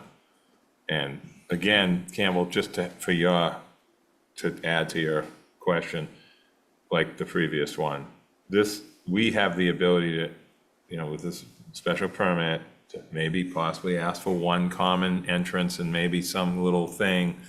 That's what I would want to see. Less ways to drive out. I think of Hallowell and how that happens, not Hallowell, but across from down Millbrook, and how they had to cut right across the bike path. And we didn't know that was going to happen, and we couldn't stop it. It's like the worst idea I've ever seen. We can, at least this isn't the bike path side, but it's nice to not have as many if we can help it. Especially when you got all this extra land, Yeah. So just for your, to help, okay. Great. Otherwise, all is well, kind of. Kind of, sort of. So your recommendation is going to be one driveway? Well, we're not there yet, but this Well, is that's the kind of where approval. you're going to track to. Yeah. Okay. So this is just the proof plan, right? I mean, the original plan, or are we? No, This is it. This is it. This is Oh, it live. Oh, okay. This is the real This is deal. live. Oh, okay.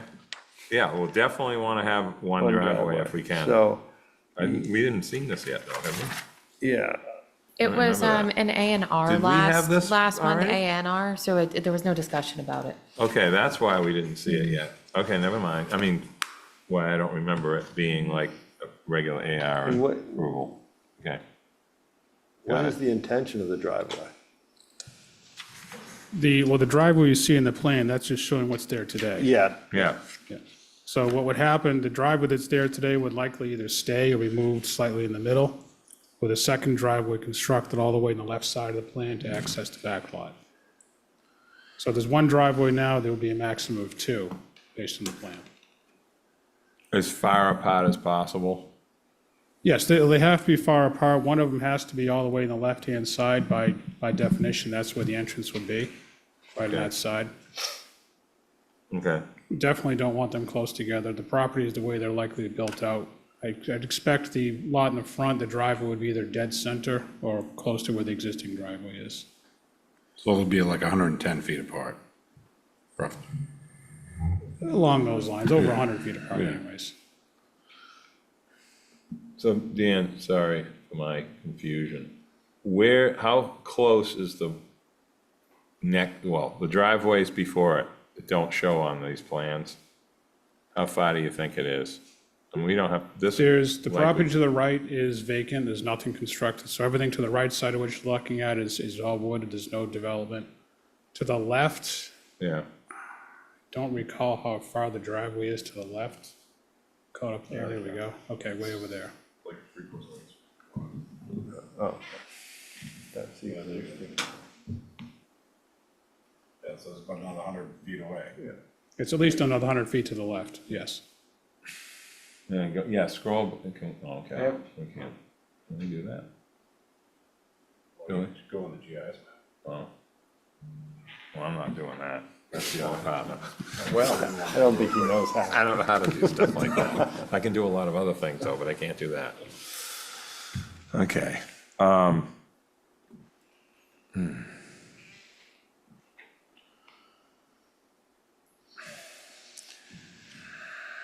just have a quick question. Yes, Campbell. I'd like to ask you. So I noticed that there is an easement on what I'm looking at as the right-hand side of the property.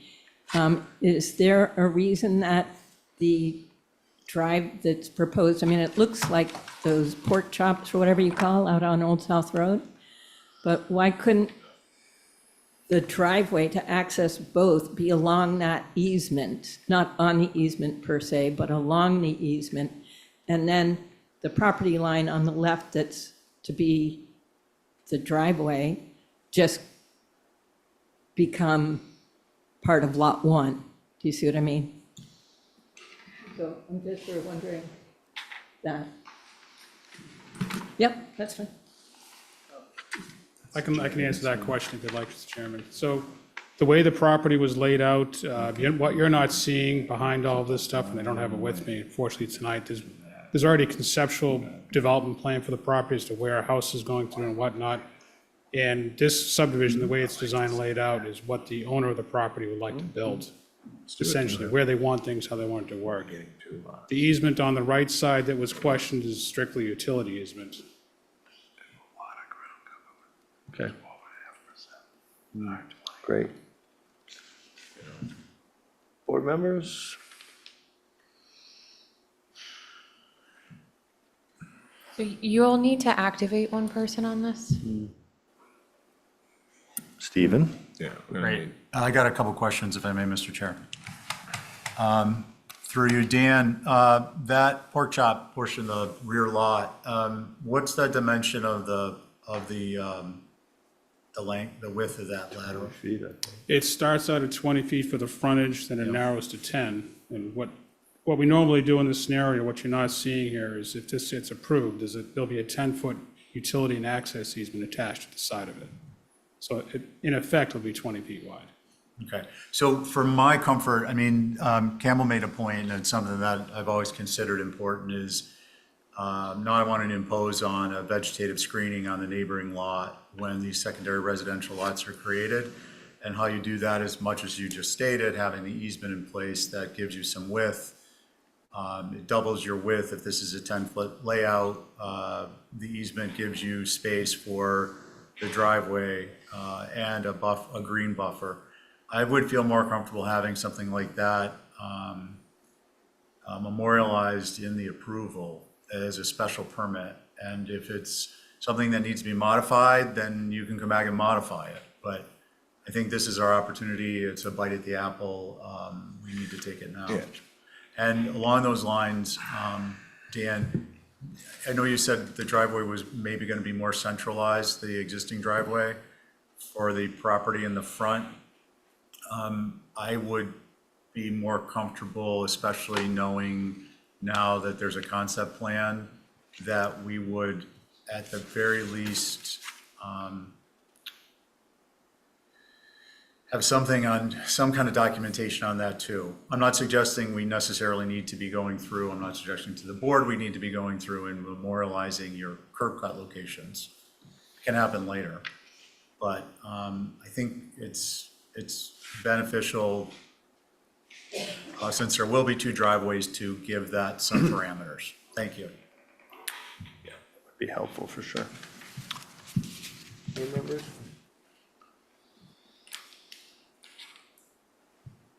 Oh, anyone in the public? We have a hand online, Mr. Chair. Okay, great.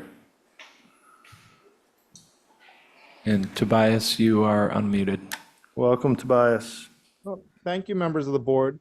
I just had a kind of I always tap in and watch your meetings. I was wondering, I heard many years ago, and I've heard a little bit recently here and there that, pork chop lots are not something that the board really approves. And I might be wrong in that or right in that, but I was wondering if the board could just kind of explain to me what exactly a pork chop lot is and how this is not a pork chop lot.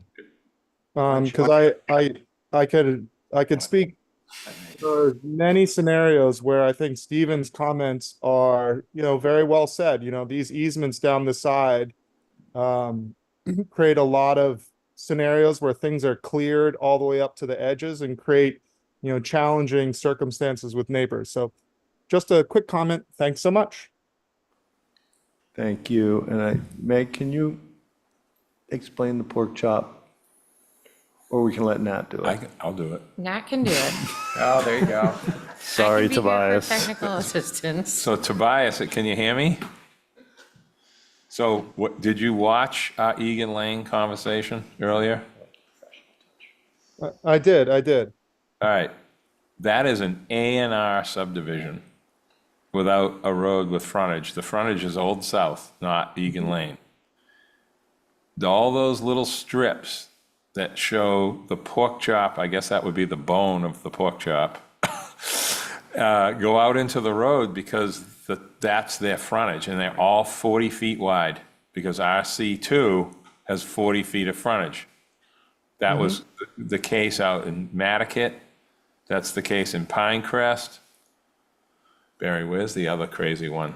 There was another one like this somewhere. Oh, there was a bunch of them on Old South Road. I'm just thinking of one that pops into my head, but that's where the term pork chop came from. Up here, this is just, oh boy, this is just where like Summerhammock Pond had R20. This R20 just sort of happened by itself in the late 70s when you were however old or not even born, and I was really young. So you can't blame anybody that's around here today for this. So that's, they just happen to look that way because that's just what they did. I mean, but this isn't the traditional term pork chop. How's that explanation? Is that pretty good?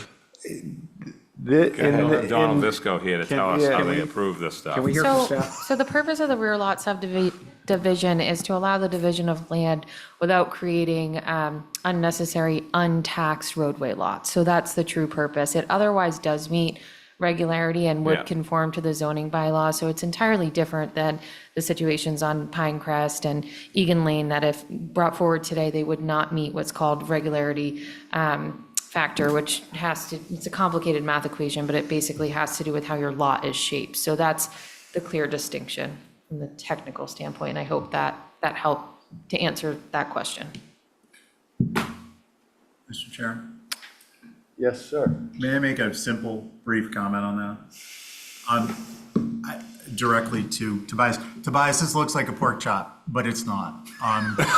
It's a Conventional ribeye. conventional zoning refers to that with respect to the items that Meg and Nat brought up, which is, it's a tool used, the shape of the lot is a tool that's used to create conforming frontage. This lot, although it is in a sense a pork chop or a lamb medallion, stickered lamb medallion shape, has nothing to do with frontage. It's created as part of the secondary residential lot. So, because I think people sitting at home are saying, well, it looks like a pork chop. So But I also think it would help with the architectural pattern of the street. So by having this width instead of the previous plan, which was divided into two, I think this is going to have more generic, Yes. not generic, but It'll look natural Cliff Road Yeah, pattern. It won't, it'll look better than what it could be. Which was the Because idea we of this. can jiggle it around. It hides the additional density behind the front house, which just gives it a better look, I think. Yeah. So. So Dan, are you, sorry about that. You're behind the teacher's desk there. We don't have to, we can continue this, so we can, if you have to go back to your clients or whatever, if we have to. Let's flush out this driveway thing, because we kind of dove into that at the beginning.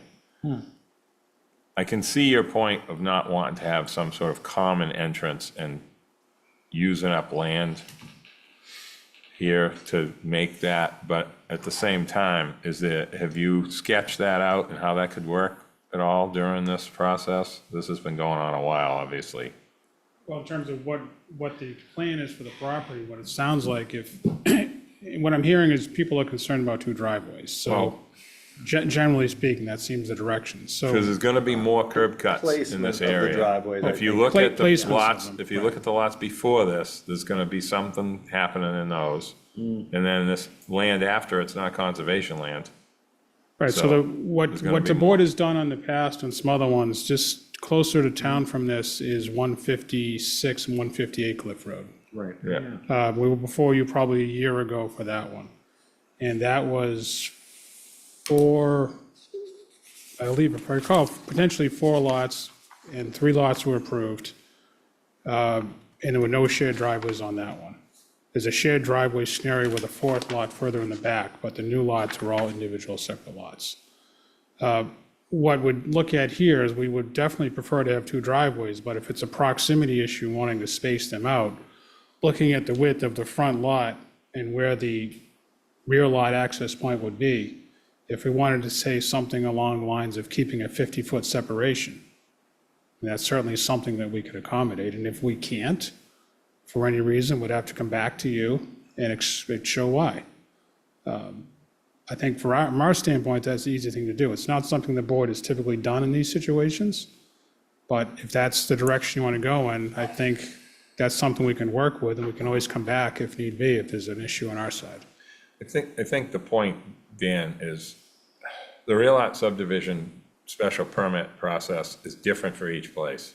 Like each one's got something different than the previous. Like I'm thinking of what happened at the foot of New Street a few months ago. You know, how that was an easement road, I think, that is just getting added to. It's not a new curb cut or a new driveway.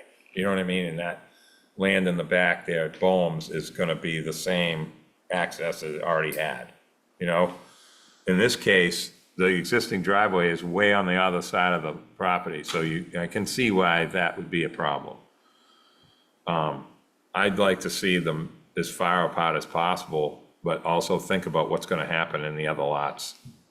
I mean, you know what's gonna happen in these other lots, so you can figure that out so that they're all spaced, so there's some sort of a plan to keep them 75 feet, maybe, or something like that, so that the next person isn't right on top of what you just did. I'm kind of looking at it holistically, not just for this. That's just my opinion as one person, so. There it is. Yo. So that's this one right here. Yeah. Mr. Chair. Yes, sir. Dan, just to be clear, I'm not adverse necessarily to 2 access points on this lot. I just want to have some documentation, that's all. And in particular, I want to have documentation with respect to the easement, so there's a buffer, there's room for a buffer space along the newly created driveway, that's all. Thank you. We have no problem with that condition. Yep, no, just so you're clear.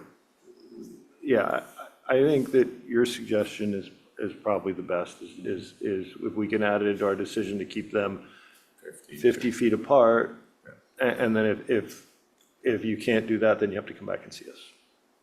If you feel that's fair, if other board members feel that's fair, I think that's the best way to, And an easement for buffer through staff on that one side of the property. yeah. I have no concern with staff reviewing it. And I also think So- with Joe, what Dave just showed me here is beautiful GIS. not I think GIS, those it's just a two, map. or whatever, those two driveways were existing, I believe.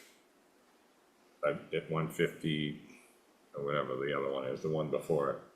Then you have that, so, I'm just trying to make it be, as far apart as possible. Whatever works, as long as that's done. I think we'd be comfortable with 50 feet. That gives us room to work with. Yeah. And like I said, we can easily come back before the board if there's an issue. I'm great with that. And the other condition, just for the wording to be clear, was we're going to provide a 10-foot access and utility easement on the side of the rear lot access. So adjacent to the 10-foot neck going to the back to be a 10-foot access and utility easement. Side by side. So you'll have the 10-foot access and next to it is a 10-foot 10-foot easement. utility. So Okay, it's- yep. in effect, creates a 20-foot width. Which is what. And if I may add to Dan's motion. No, I was, well worded. To affect a green space buffer between this lot and the adjacent lot. That's an important element of that. Yeah. Now, whether it's vegetation you retain or vegetation you put in, frankly, that's something that'll be addressed at a different point with whomever is involved. But I think our responsibility is to make sure that that's provided for, that's all. Yeah, I think based on his lot, he's adding. I don't think there's really much there. Yeah. Yeah. Comfortable with that? Yep. Oh, yeah. Matt's making Dan's motion now. All right, so no other public comment? I would entertain a motion to close the public hearing. So moved. Second. Motion made by Steven, seconded by Joe. All in favor? Aye. Aye, so that's unanimous.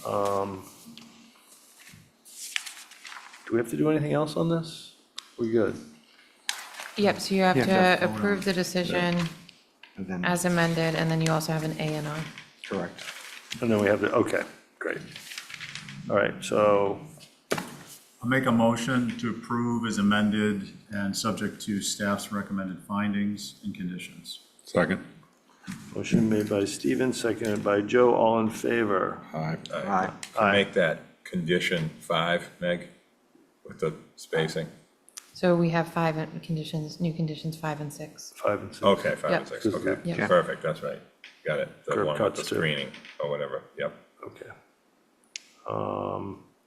And then I'll make a motion to approve. I can't vote on the A&R. That's correct, yeah. Right, Do you want to vote on that one first? yeah. We're gonna have That to. was what I was doing there. Go ahead. I'll make a motion to approve the NR 166, Cliff. A second. Okay, motion made by Nat, seconded by Barry. All in favor? Aye. Aye, unanimous. Thank you. Thanks. Thank you. Just a quick point of order before we continue on to the next application. We jumped over a couple of things at the beginning. We had a request to withdraw without prejudice Oh, for okay. 17 Canterbury. Yeah. We have a request to continue the original Great Harbor application separate from the one that is going to be heard a little bit later. And then just for the minutes, Howard joined us at 5:33. Oh, okay. All right, so, Mr. Chairman, I'll make a motion at this point that we withdraw without prejudice 17 Canterbury Lane. Okay. Yep, second. Motion made by Barry, seconded by Nat. All in favor? Aye. Aye, unanimous. And then I'll make a motion at this point that we continue the Great Harbor Yacht Club modification 1921-23 Novadear Farm Road to September 9th. Second. Motion made by Barry, seconded by Nat. All in favor? Aye. Great.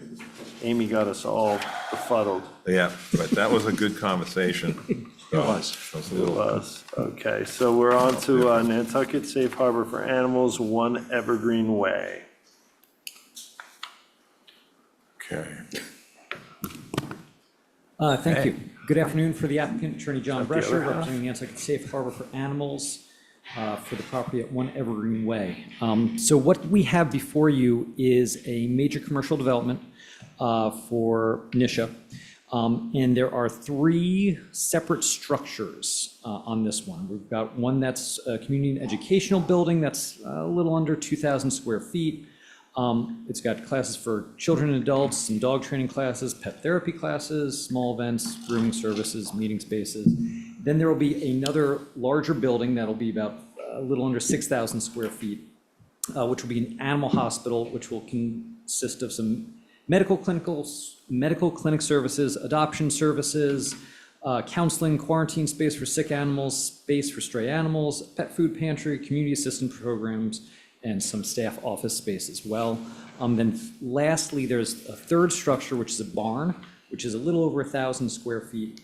That'll be a holding area for any surrendered farm animals, potentially function as a wildlife refuge and rehab center, and possibly host larger dog training classes. As it stands for this type of MCD, it is commercial neighborhood zoning.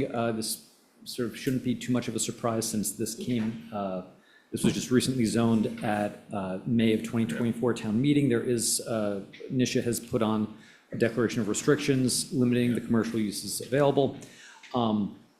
Also, as part of this MCD request, we were asking for a waiver of an exterior lighting plan and an exterior sign plan. I don't think we actually will need those waivers. I think Don Bracken, who's here and who's working on this, will be helping to provide that as well.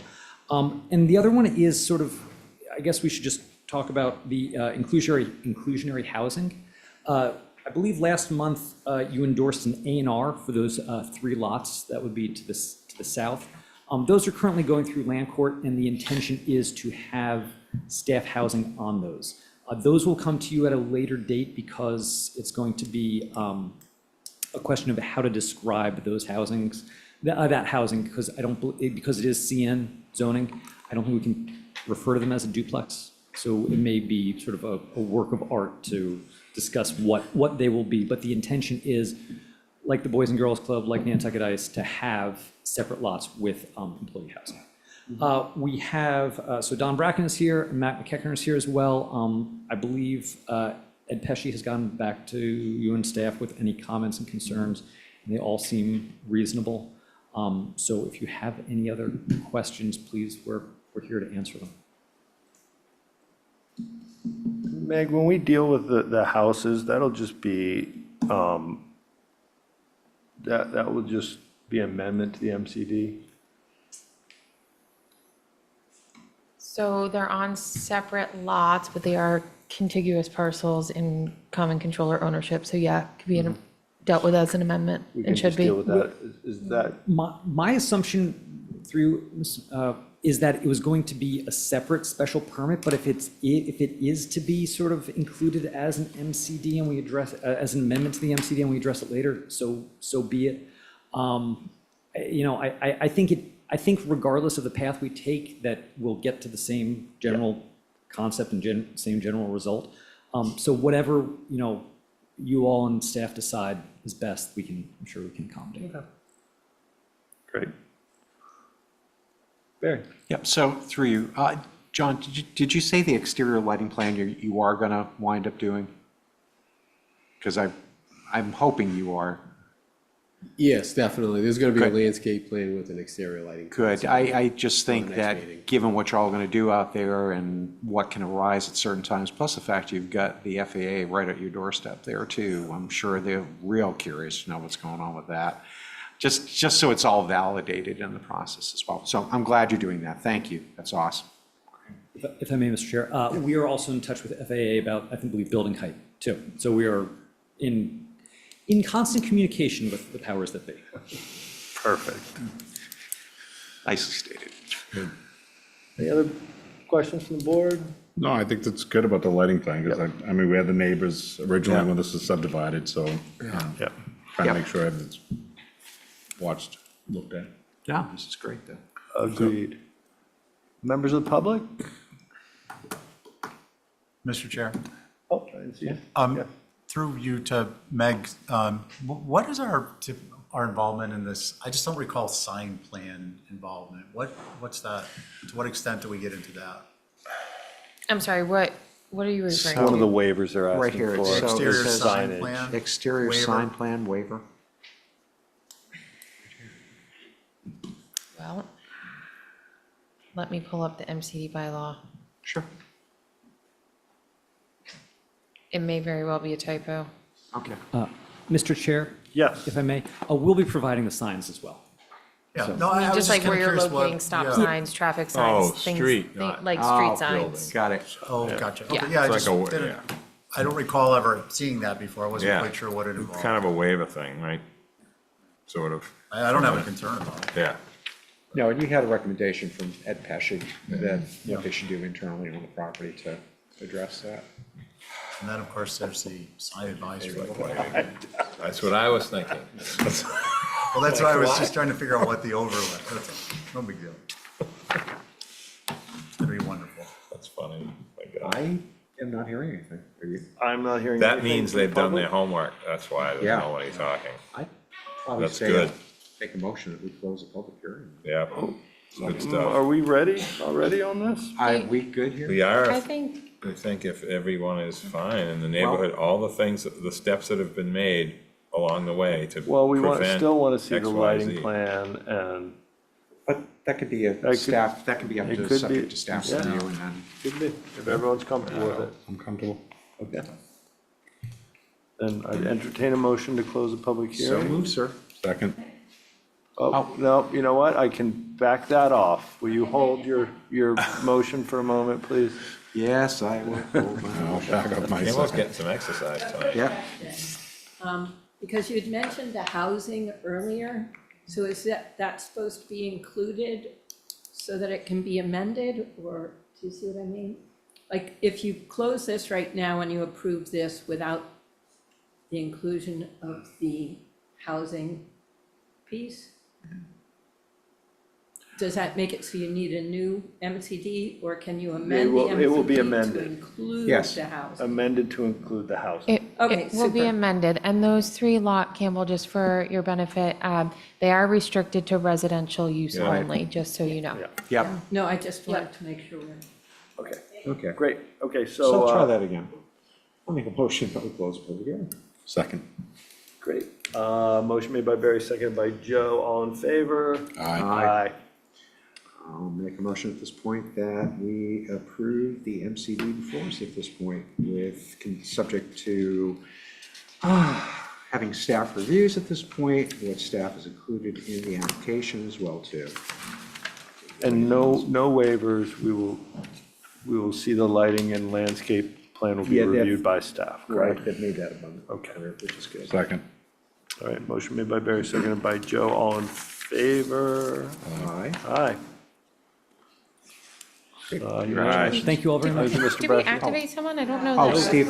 Steve. It was just the 4 regular board members. I mean, 4 is fine, you just 4 need, is fine, you we only don't- need 4, so yeah. that's okay. Yeah, All right. good.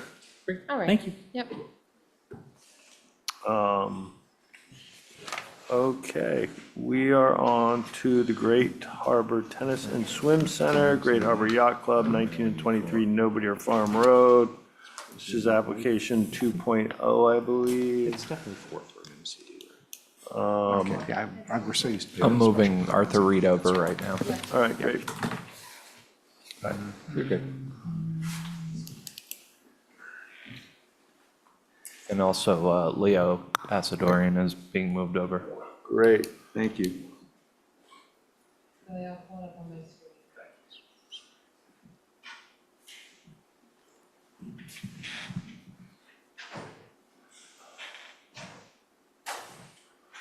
Wonder why my neck hurts for days after this meeting. Yeah. Thank you. Can you hear me any better this time? I can hear you, Arthur. Welcome back. Good. I guess my computer is cooperating. Actually, I would suggest that we have Leo, who is on the call as well, start off by walking us through the plan as submitted. And I'll comment on various aspects of it as we go through. You have the description of the project in the application. And again, if Leo can just walk you through the plan, which he's obviously developed and is familiar with, that would be helpful. Great. Good evening. Can you hear me well enough? Well, if you could speak up a little bit, Leo, I think. Right. We're starting off on sheet 1, and that's the existing tennis and swim facility. I'd probably want to start off by saying that we did meet with Ed Pesci on the prior application that's been continued, but Ed has walked through this whole site, and a lot of the requests that he wanted, like cleaning the structures and site distances and things, have been taken care of. But what we're looking at here right now is on this particular application before you, we're not proposing to do or add anything, any parking or anything to this site. There will be a connection, a footpath connection to number 19 Nobodere Farm Road. And if we want to go over to the next sheet, because that's where all the development is proposed to take place. Sheet 2. There you Yep. go. There you go. So this particular plan, because of some of the issues that we've been dealing with the abutters and the land bank, this particular plan right now shows 4 pickleball courts and a parking lot with 23 spaces. We prefer to add 19 spaces on 19, the existing parcel where everything is, and put the tennis court back in, which is the application that's being continued. But because of things beyond our control, we were required to come back with this particular plan. We prefer not to have this plan approved per se. We would rather have the tennis court. We're trying to eliminate all the traffic going in and out. But this is what's before you right now. And if this is what is going to be approved, then we're happy with it, I guess, at this point in time. But what you're seeing is 4 pickleball courts. There'll be 2 rain sun shelters and a shed added where some of the equipment will be stored. And there is a walkway from the existing facility at 23 to go in. And the bricking and everything else that's proposed is some of the same type of bricking that we have on 23 Nobodere Farm Road.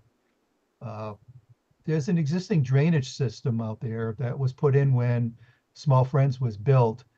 We wanted to isolate the parking drainage system from the other system.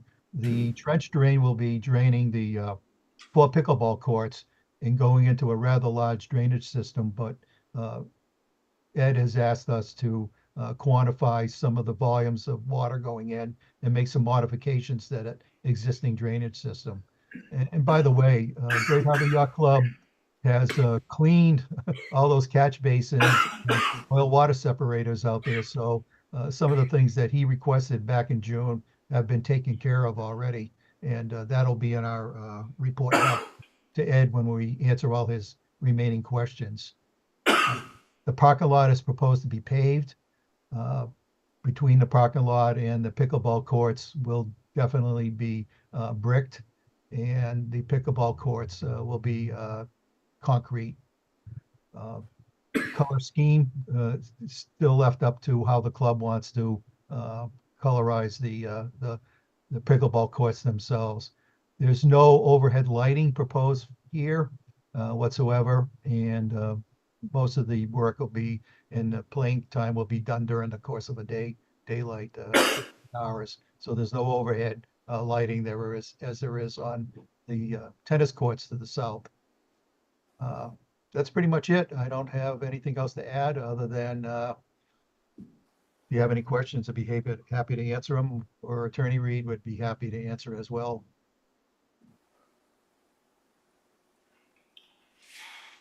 Board members.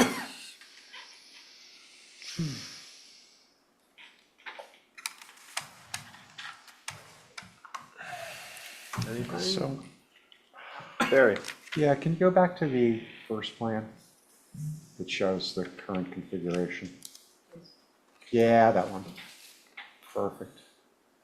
So, I'm just trying to figure out the whole parking situation in relation to the fact that you've got the school sandwiched directly in between this whole process. And how does that work? Or am I just missing something altogether with that? Yeah, because there'll be more.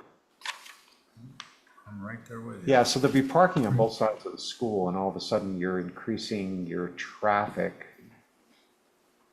by almost another 100%. So I'm concerned that you've got the school just sandwiched right in between all that stuff going on. Well, they sold the lot in question to the club, the lot to the north Right. that you're looking at there. So obviously they would have had that in consideration when the transaction took place. I'm sorry, I didn't catch the last. Well, that simply that the Small Friends owned the lot in question that we're looking at here now, that was sold to the art club. Yep. And so obviously they certainly would have contemplated and would understand that there would be some use made of that property, you know, and it does wrap around. There's no question about it. But that I think is what everybody knew about when the thing was most recently conveyed. Mm-hmm.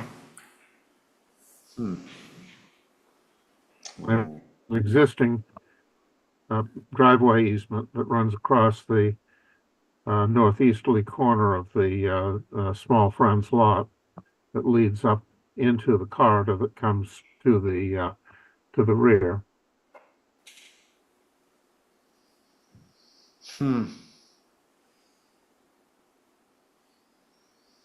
As I said earlier, we prefer to have the tennis court back there and do the additional 19 spaces on number 23, the existing site. But that's going to take some cooperation from the Nantucket Island Land Bank. We haven't heard back from them for quite a while. And because there are 15-foot restricted areas along the property lines. We've also had different options with Small Friends, and I know the yacht club right now is weighing those options, but we actually prefer to have 19 additional spaces on 23 and put the tennis court back and not having that traffic going in and out. The other consideration too that the club really would like was they like to be controlling the people using the courts and have them come through the clubhouse and parking on 23 and walking over to this facility. So that's been our first choice. And that is actually the application that's being continued to September 9th. That's in front of you. Maybe by then, if either the land bank or Small Friends can see what's really going on here with this additional plan, they may change their mind and come to the table. But we've been going on for quite a while on this, about 8 or 9 months now, and we haven't come to any resolution. And this is the plan in front of you right at the moment in order for them to get the value out of their property and to develop it.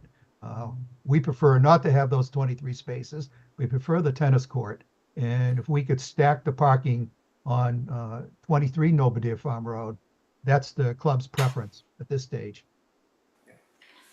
So that would be stacked with obviously basically a valet operation that would that the club would operate in order to make maximum use of the area that would be available for parking. Correct. So Leo, did you do a sketch plan or anything just to see what it would look like? I'm talking about the parking on 23. Yeah, that's the application that's continued to September 9th.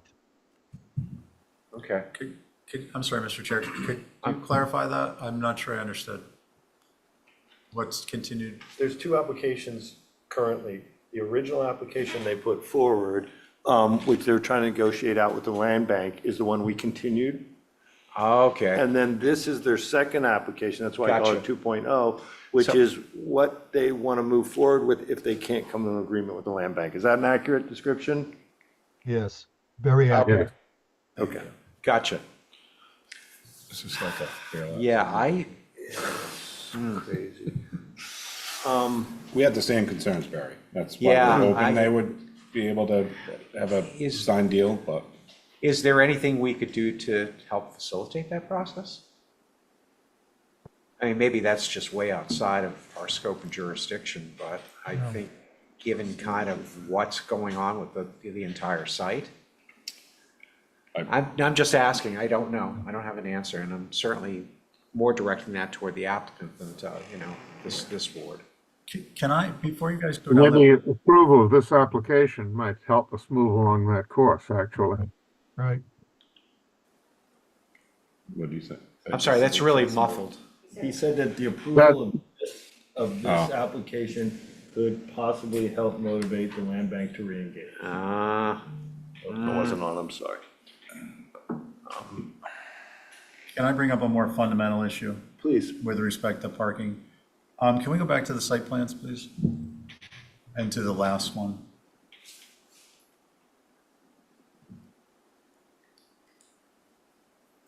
This one? The next one. This is the existing. Yep, For the keep bottom going. half. No, the other way, I think. There you go. Okay. So the delineation, the concern here is the delineation on the right upper quadrant in the Small Friends area is pretty clear in terms of passageway, parking.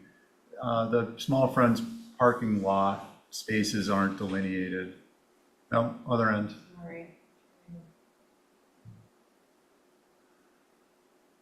And, I presume that the parking towards the building and in front of the building where it says asphalt parking lot, those are all,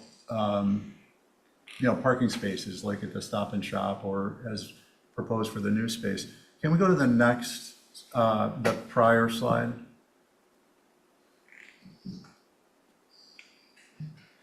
So that delineation really seems to have been lost here. And I just feel it's kind of important to have a better understanding of that in the plan if it's going to be approved. All the way on the right, the apron, we're missing one side. I don't know, I presume that it's not going to change, but that's not what's demonstrated in the plan. So that's. Well, I can add those parking spots back on. I was trying to have a little more clarity in the plan itself, but the existing conditions plan, which is sheet 3, does show those areas where they're parking, but I'll add those 21 spaces back in. They're there right now. They're all painted out. I'll add it back to the plan. It might have been on the plan itself, and then when it was printed and plotted, the layer may have been shut off inadvertently, but they're there.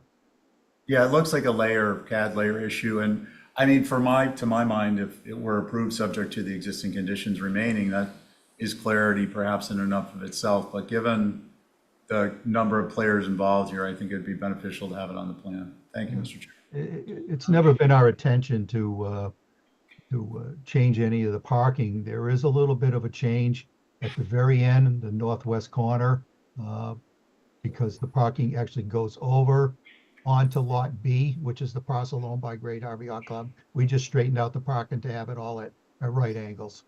They were on an angle at one point in time. But we didn't change or alter the number of spaces that Small Friends has. They'll still have their 21 parking spots. Thanks, And Leo. I'll add it to the plan. I'll add it to the plan.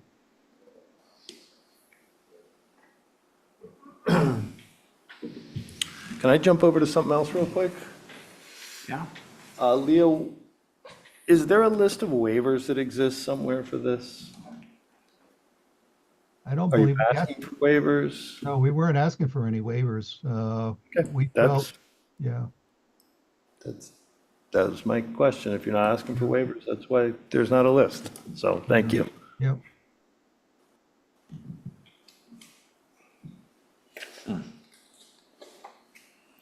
So So I guess this is for Arthur. Arthur, your hope is that we will approve this tonight? That's usually my hope anytime that I come before this board. Realistically, Arthur.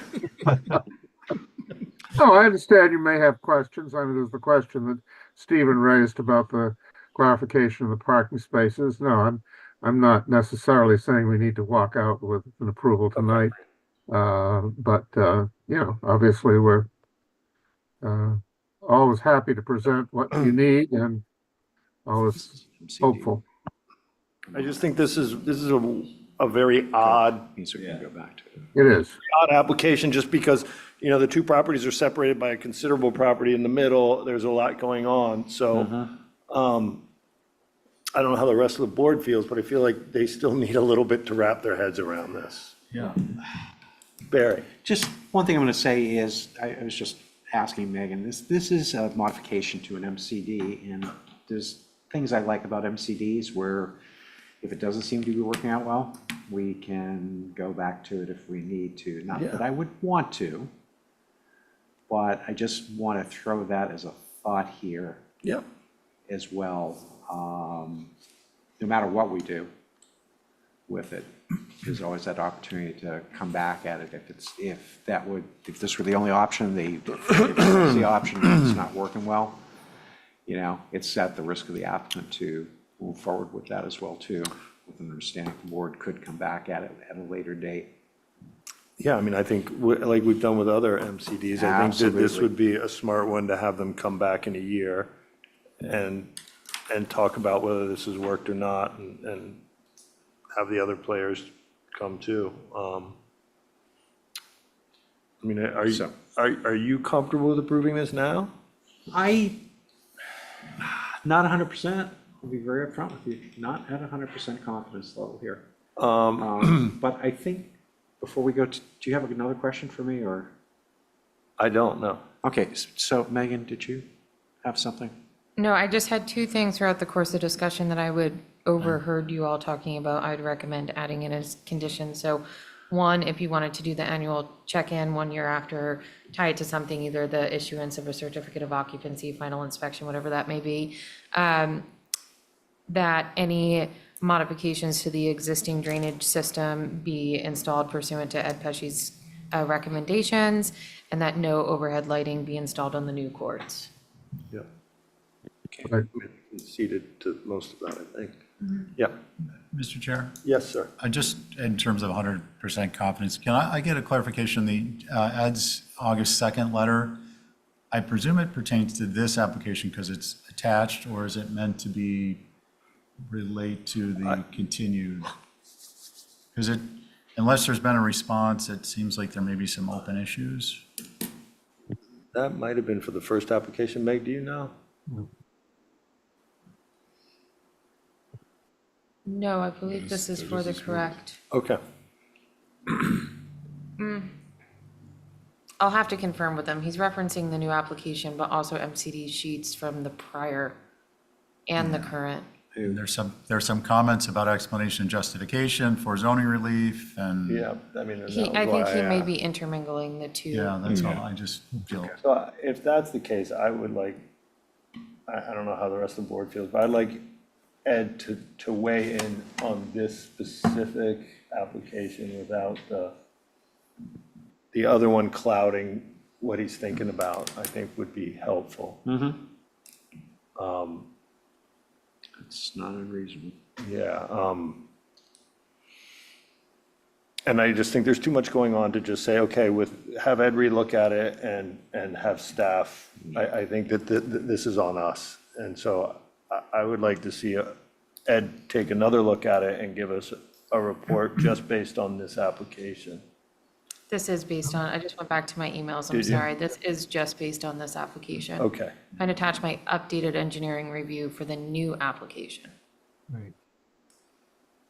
So what were the things hanging that? Well, he's got several comments, and he's looking for number 6, they recommend new construction details or additional information be added to plans for particular items.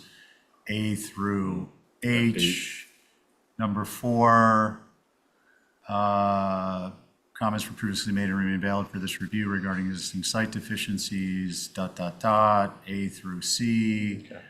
He mentions questioning relief that's been mentioned in the application addendum. So there's those open issues. The other thing I just wanted to ask, I don't, do we get, if there's a vote and we're required, do we get activated on an MCD special permit? Yes, I should know that, but. Someone needs to be activated if you're going to a vote. If you're Stephen, not you going, are- if you're not Stephen, going you to are a vote activated. tonight, then Okay. John would have the benefit of mullining it. Fine, I'm all good with that. The reason I asked is because I would like to get through, Mr. Chair, an understanding of, we don't hear any from Small Friends here. I presume that's because they're on board with this, but not knowing that, and I think having reasonable concern with the additional travel in and out to the courts, I'd like to have some level of reassurance that that's actually the case. I think that's fair. I don't think that's unreasonable enough. So it looks like we're going down the continuance aisle, and I think that if we come back next month and all of these are addressed, all these concerns in Ed's report are addressed, and we can at least get a feeling from Small Friends, and I realize that they're part of this problem you're having, correct? It's Small Friends and Land Bank, correct, Arthur? Yeah. It's a question of working things out with them in order to do the first and initial presentation, the one that's being continued. And since that ran into some extent of heavy weather the last time around, this is our alternative. So I think it's fair for Stephen to ask that we hear from them on this and just about their concerns, and just for the sake that maybe we can address them in a meaningful way if they have some serious concerns. And so, yeah, I mean, that's where I'm at. I think to make a decision without at least a letter from them or them weighing in on this application, I think is, I mean, they have the opportunity and they should, but I think we should offer them the second opportunity to do this. Sure, I mean, they have been given notice, obviously, of this application, so. They have, Arthur, but I think we're going to give them one more shot to weigh in. And Sure. Mr. Chairman? Hold on one second, Campbell. I had to clarify something with Megan because I don't want to ask a really stupid question again tonight. So now I understand a little bit more about this. So the land, this land that we're looking at in this application is the land where the old miniature golf building got moved to and became whatever it was with the kid there, the pizza stuff. Now that's going away. That building's going away. This is going to be, Gray Harbor bought this land from the Small Friends. I mean, I'm trying to not get clouded with all the land bank easement stuff and these no disturbance areas that were done whenever they were done. So this is just essentially new land that they're putting this on. Like in theory, they're gonna make new land in this spot that's fresh and Redeveloping, clean and whatever. Looking at the parking, 23 spaces for 4 pickleball courts. I mean, that's what we're really looking at, right? Yeah. But that's not what you really want, Arthur, right?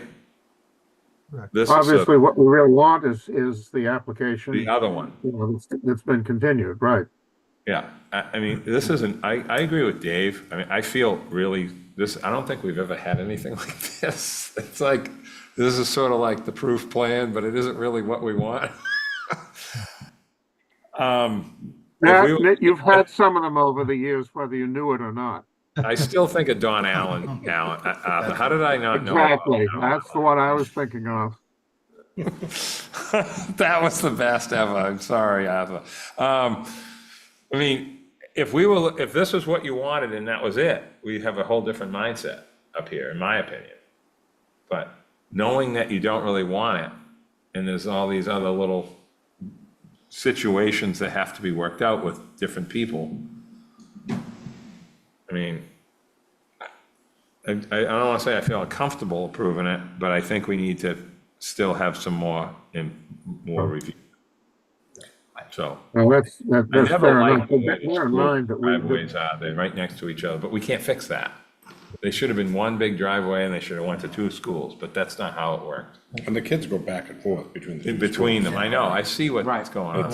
It's scary. And along those lines, I mean, one of the things that I'm concerned about, I'd like to get, the reason I brought up Small Friends is, this isn't like a parking lot. Yeah. You know, you drive into the Stop and Shop and you make a left or This right is to park. driving into something else to get to This is a parking it. lot with a roadway Yeah. that goes through it, That, I and know. there's kids around, and if that's gonna be the case, and, you know, I understand that's what the applicant's looking for, then is there some type of traffic management delineation that should be put in place, like Cape Cod? I don't really Yeah, know, yeah. but I feel some reservations about it. I'm sure they're thinking Not of seeing the parking seasonality, laid out in but the they have plan. daycare there, that place is, there's a lot going on there in the summertime. And not seeing It's not the the, same as the off-season. not seeing the School, parking and the roadway laid out, the passageway, the plan kind of got me thinking about it, and I think it would be No, important to see. there is a ton going on in a very Yeah. small area, and I just think we I need just to. wanted to,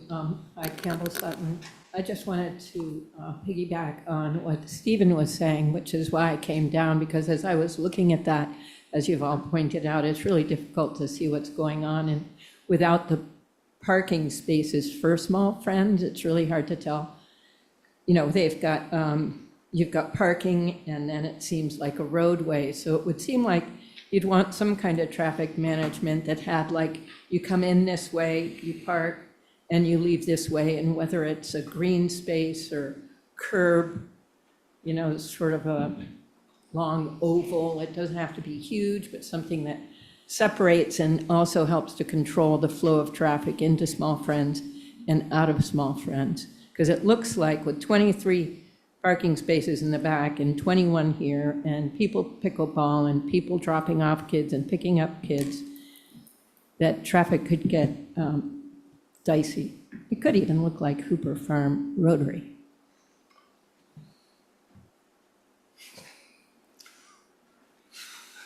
Anyway, that was, I just wanted to share that thought. Thank you. Mr. Chairman?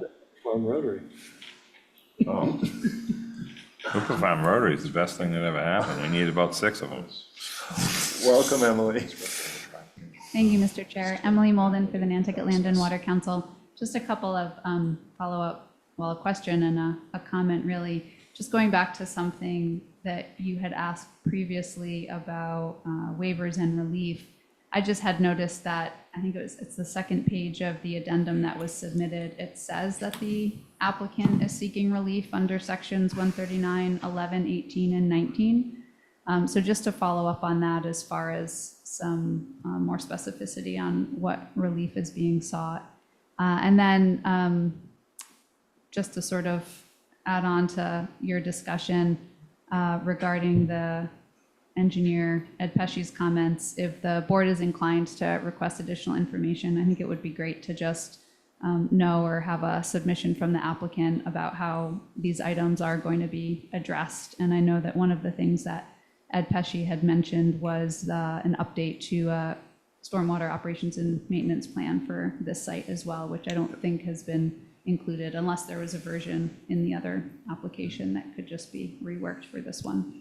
But that would be great to see before the public hearing closes. Thank you very much. Great, thank you. So I guess to be clear, what we're looking for, and please, board members, jump in, we're looking for Ed Pesci to take a fresh look at this and for the applicant to explain, or not explain, but the applicant tell us how they're going to address everything that's in Ed's report.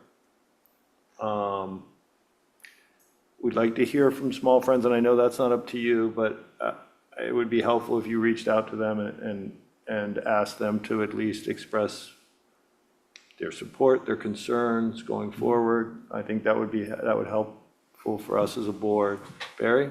Yeah, just one more thing I'd like to add in. I'd like to get a traffic engineering report on it as well too. If we're gonna move ahead and if this becomes the final version of what happens here, I'd really like to get a professional engineer come in, just take a look at it, and just point out what are the good and the bad and the ugly of this whole thing.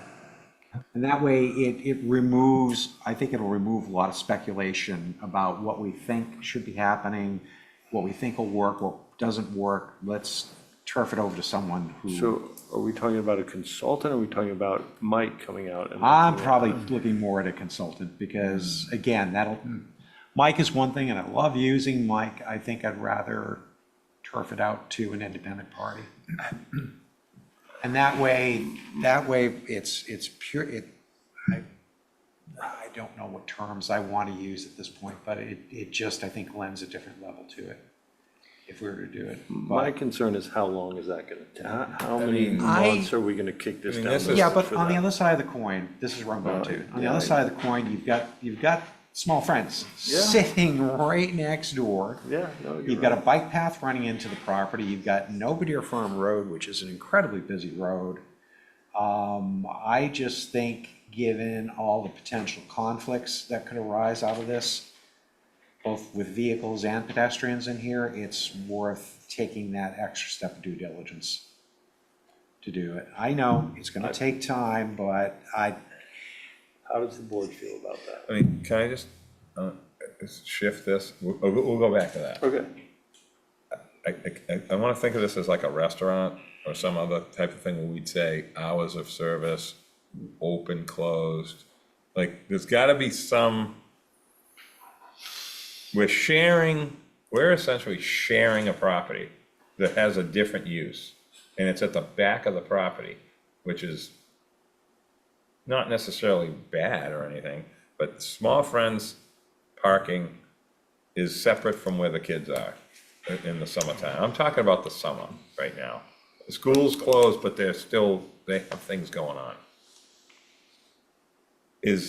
Arthur can hear me, I'm sorry, that I'm trying, I sound, like I'm nitpicking, but I'm not. I'm just trying to figure out, like with kiddies back in the day, across the street, everything was closed, but they didn't want anyone to park there. Now all of a sudden they're all parking there and it's all good.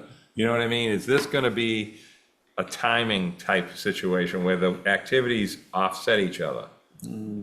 I mean, Ball's year round, right, through Mr. Chair? I don't know. Is pickleball year round? I don't play pickleball, so I don't know anything about it. I just know it's really popular now. I think it's valid, if I may, through you, I think it's valid to want to get some more information in order to make those determinations. Yeah, is this gonna be like not as busy as the other ones they have, or whatever, like, you know what I mean? I think it's probably important to get that information to make informed decisions, or make decisions in an informed way, especially given the school that's there. I want to point out, just on the topic of the traffic study, I didn't really think about that. I don't know, I'm not sure where I would come out on that, but I mean, you figure this is open for 10 hours, there's 23 parking spaces, that's 276 trips. I'm more concerned about having someone look at the parking lot passageway through the school primarily, but that volume of cars makes me wonder about what the impact is on Belvedere, which is basically a hellhole. Yeah, it's a parking lot, but. So, I mean, Barry brought it up, so I'm going to key off of that. Those are two, I think, distinct but related points.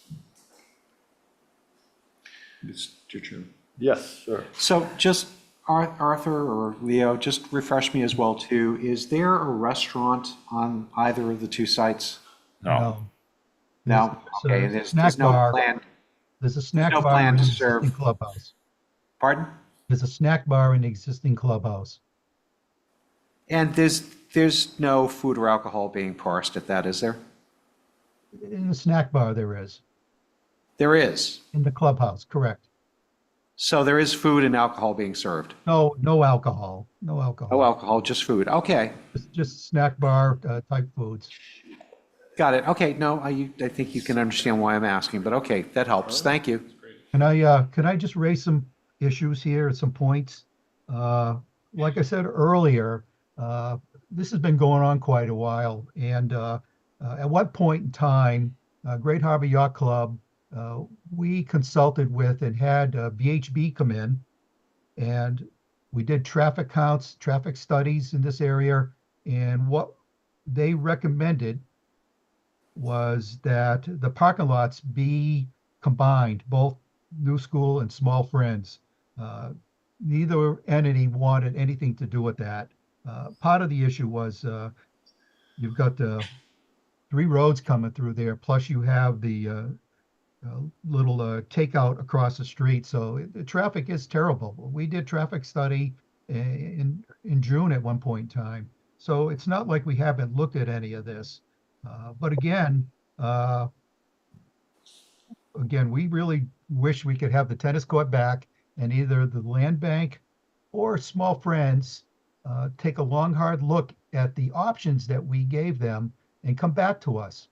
And just one other thing too, I'm looking at my CAD file for that, and those parking spots are shown, but apparently when the plan was scanned and everything else and they were grayscaled, they just didn't show up, but they're originally on the original drawing that I sent. So those parking spots are there in front of the Small Friends.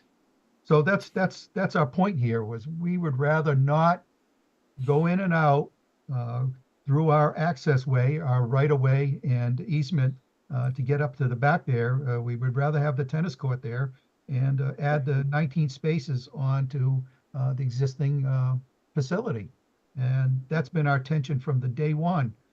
But we can't force anybody to come to the table and agree. We gave them really good options, and as far as I was concerned, and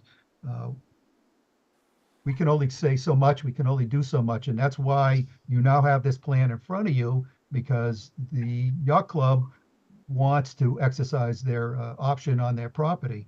Now, as far as the use, this club is only in use between June 1st and September, through September. So it's basically 4 months. So it's in 4 months in use, and it would be closed down after that. So during the school year, that parking lot wouldn't be in use. So if you were concerned about vehicles going in and out during the normal school year, that's just not the case. But sometimes, obviously, there'll be some maintenance trucks going up in the back because we still have our existing right-of-way through there, our existing easement, and occasionally there may be some maintenance to the site itself. And just quickly going back to the drainage, I saw Ed Pesci's latest report regarding his review, and a lot of those issues he did raise on our site visit, and we don't have a problem with any of it, to be honest with you. And our plan is to answer all his questions and give the planning board and the reviewing engineer all the information that they requested. But again, it's a seasonal use, June 1st through September. And again, we did a lot of options. At some point in time, I met with Mike Burns, and he actually suggested that down at this intersection, we put in a rotary, which there is enough room to do, to be honest with you, or a roundabout, I should say. So we've looked at this, we've looked at this quite a bit. There were two traffic engineers at VHB, took a long time reviewing a possible fix to this intersection. I don't know if you've ever gone down there when vehicles are coming and going out of both those sites. It really is a bottleneck. So it's not like we didn't look at it. We did take a long, hard look at it, and VHB was involved. Mr. Chair? Yes. I think we gotta keep a clear distinction between having it looked at and having traffic consultants recommend things that haven't been implemented. And, we understand that this is their preference, but ultimately, if this what gets approved and it's the only thing that can happen, it's gonna happen. And again, although solutions were looked at, they haven't been implemented. So that's a concern for me. The other is, Did I understand Leo correctly that, the other side of his comment is that they would be accepting a no courts use during the school year condition? Well, And does the school year extend, I think the school year ends after June 1st when their season begins. So there's a potential conflict there. Crossover. I mean, if we're going to do an approval, these are the types of nitty-gritty things we need to get into. Right. So I'm going to mention them now because they're going to be coming back. Thank you. Obviously, if the club is open June 1st through September, they're going to want to have use of that pickleball facility. So to say they couldn't use it in June would go against everything that they intend for the use of this property. So I don't think they would do that. But if you want to have an outside consultant take a look at it, that's fine. We don't have a problem with that. But why don't you say that, as you said earlier, Steve, those fixes weren't implemented because it was beyond our control. We didn't control those properties, and both entities, both the new school and Small Friends, wasn't interested. They wanted to have their own little areas on both sides, and that's the way we left it. They said thanks, but no thanks. But the club did spend a great deal of money looking at various options to fix the driveways and the intersection in there. And again, I did meet with Mike Burns about this at one point in time and try to get his input. But we can't implement something if we don't get the cooperation of the other parties that would be involved. Thanks, Leo. Mr. Chair, one other comment on that, if I may. Yes. And Leo, I understand that, but our determination isn't whether you were able to implement those solutions or not. It's whether, without those solutions implemented, this is an approvable project as proposed. And I'm not suggesting it isn't, but I am suggesting we need more information. The other item I just wanted to be clear on, I brought up the no courts during the school season, the school year, because I believe Leo said that they aren't that there wouldn't be courts in use during school time. So there would be, and that is a matter that I wanted to bring up because we're not going to meet again for another month, and there's a lot of details here, and these things get lost in the cracks. So 552 cars, if you count both legs of a trip, is a lot of traffic to be going through in front of a school where they go between the lots without maybe a crosswalk, maybe a stop sign. I don't know. I'm just saying those are things I think we need to consider.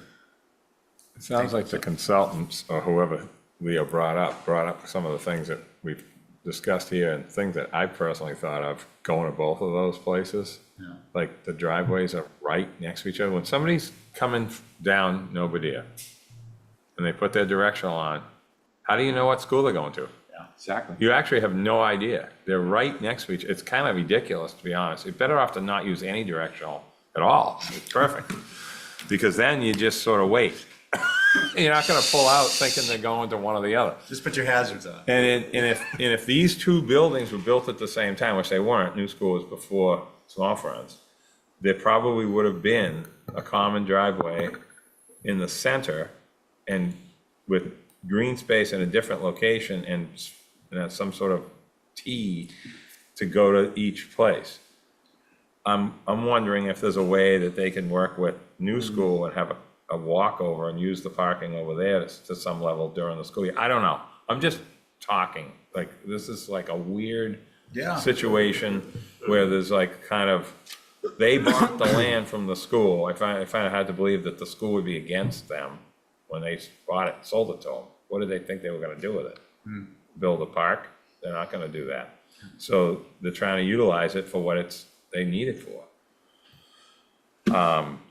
But I mean, let's not belabor this anymore. I know. I don't know what to say about it. Mr. Chair. About the traffic report, or the traffic consultant, that's what we have to decide. I mean, I'm not sure I'm in favor of it. I'd like to hear what the other board members want. There was already a report done. Yeah. There was. So it makes sense. So it makes for Mike sense to to look at have it. it. Yeah, I would like to support Mike evaluating what was turned in. Yep. He's the professional, and if he feels that there is enough there are sufficient questions that we need more information, then he should make that recommendation to us. And if he doesn't, I'd like to get some specific recommendations from him to address the concerns we've raised. I think part of him being able to do that is going to involve, what are the hours of operations? What are the dates of operations? What's the normal school year? I mean, those are like minutia that are relevant. Important. Barry? So did the traffic study actually entertain everything that's before us right now?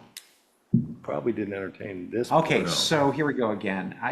But if Mike's evaluating that, right, are you comfortable with that or no? Evaluating whether more information is required is what I'm saying. I would love to see the hours of operations to figure out if there's conflicts that are occurring.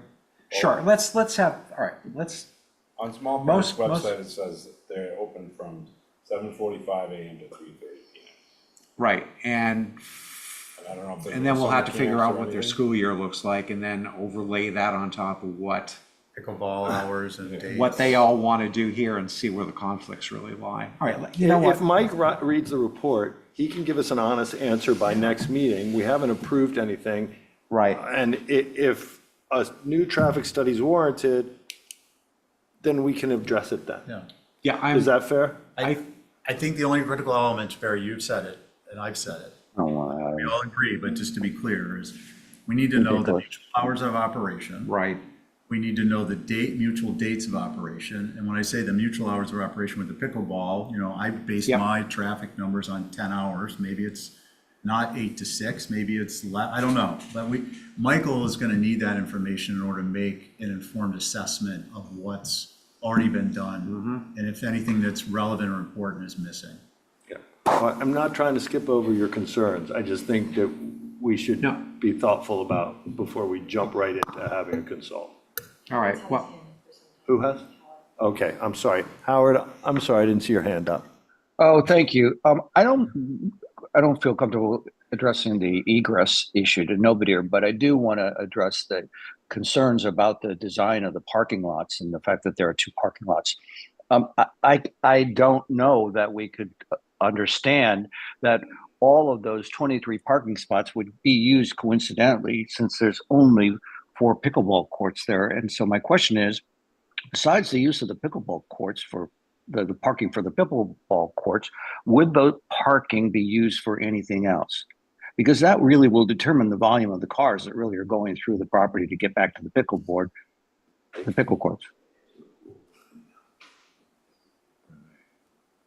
I think that's a fair question.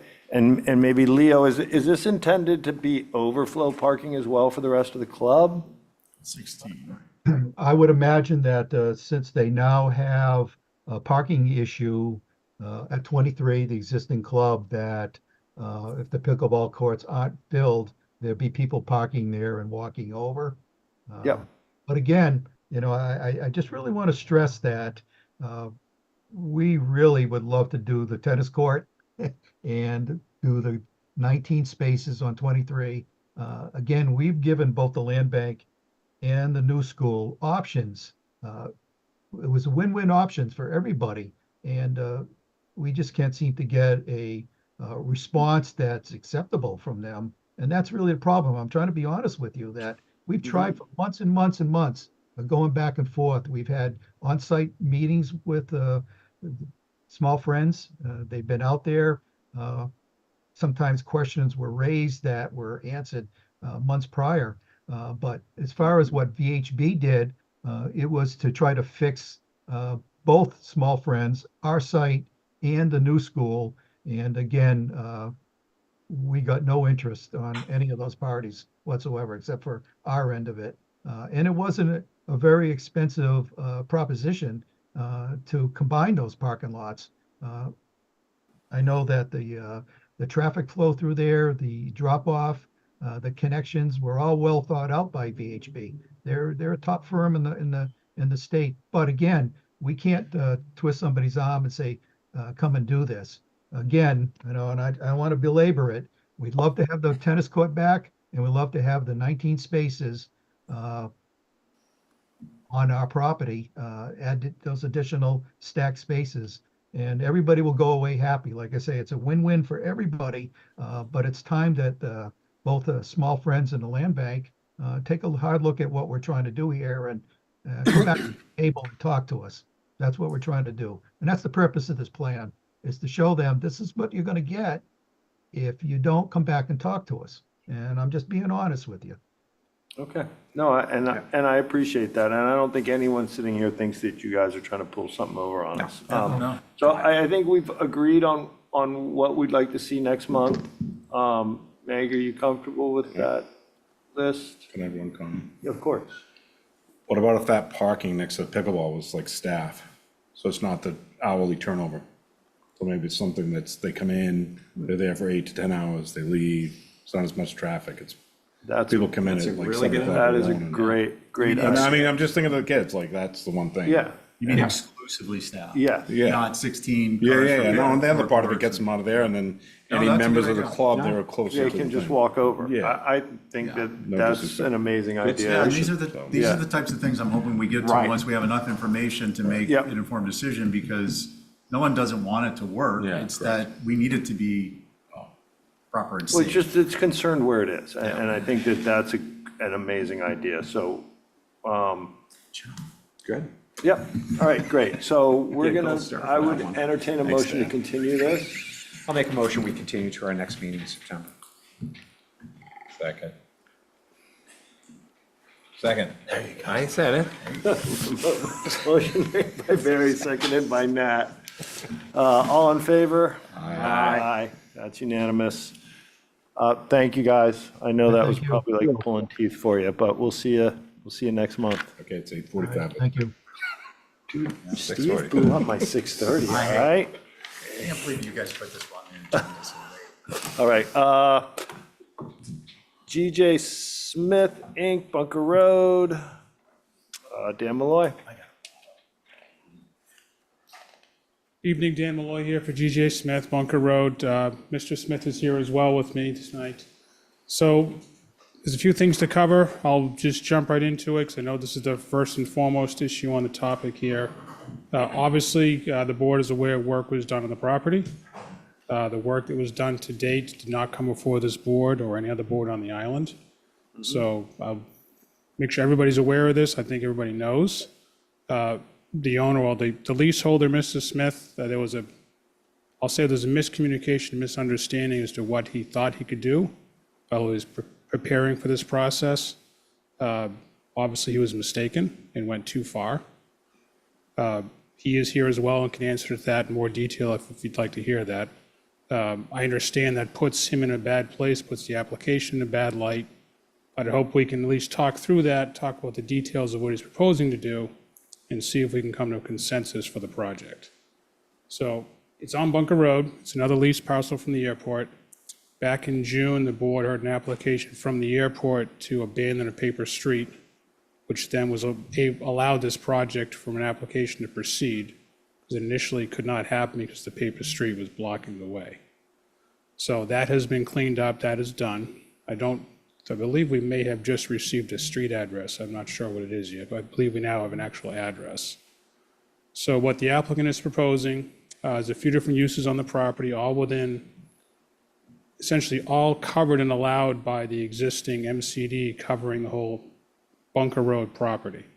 So the proposed uses are vehicle storage impound yard, and then storage containers as almost like a self-storage type facility, except they're actual containers.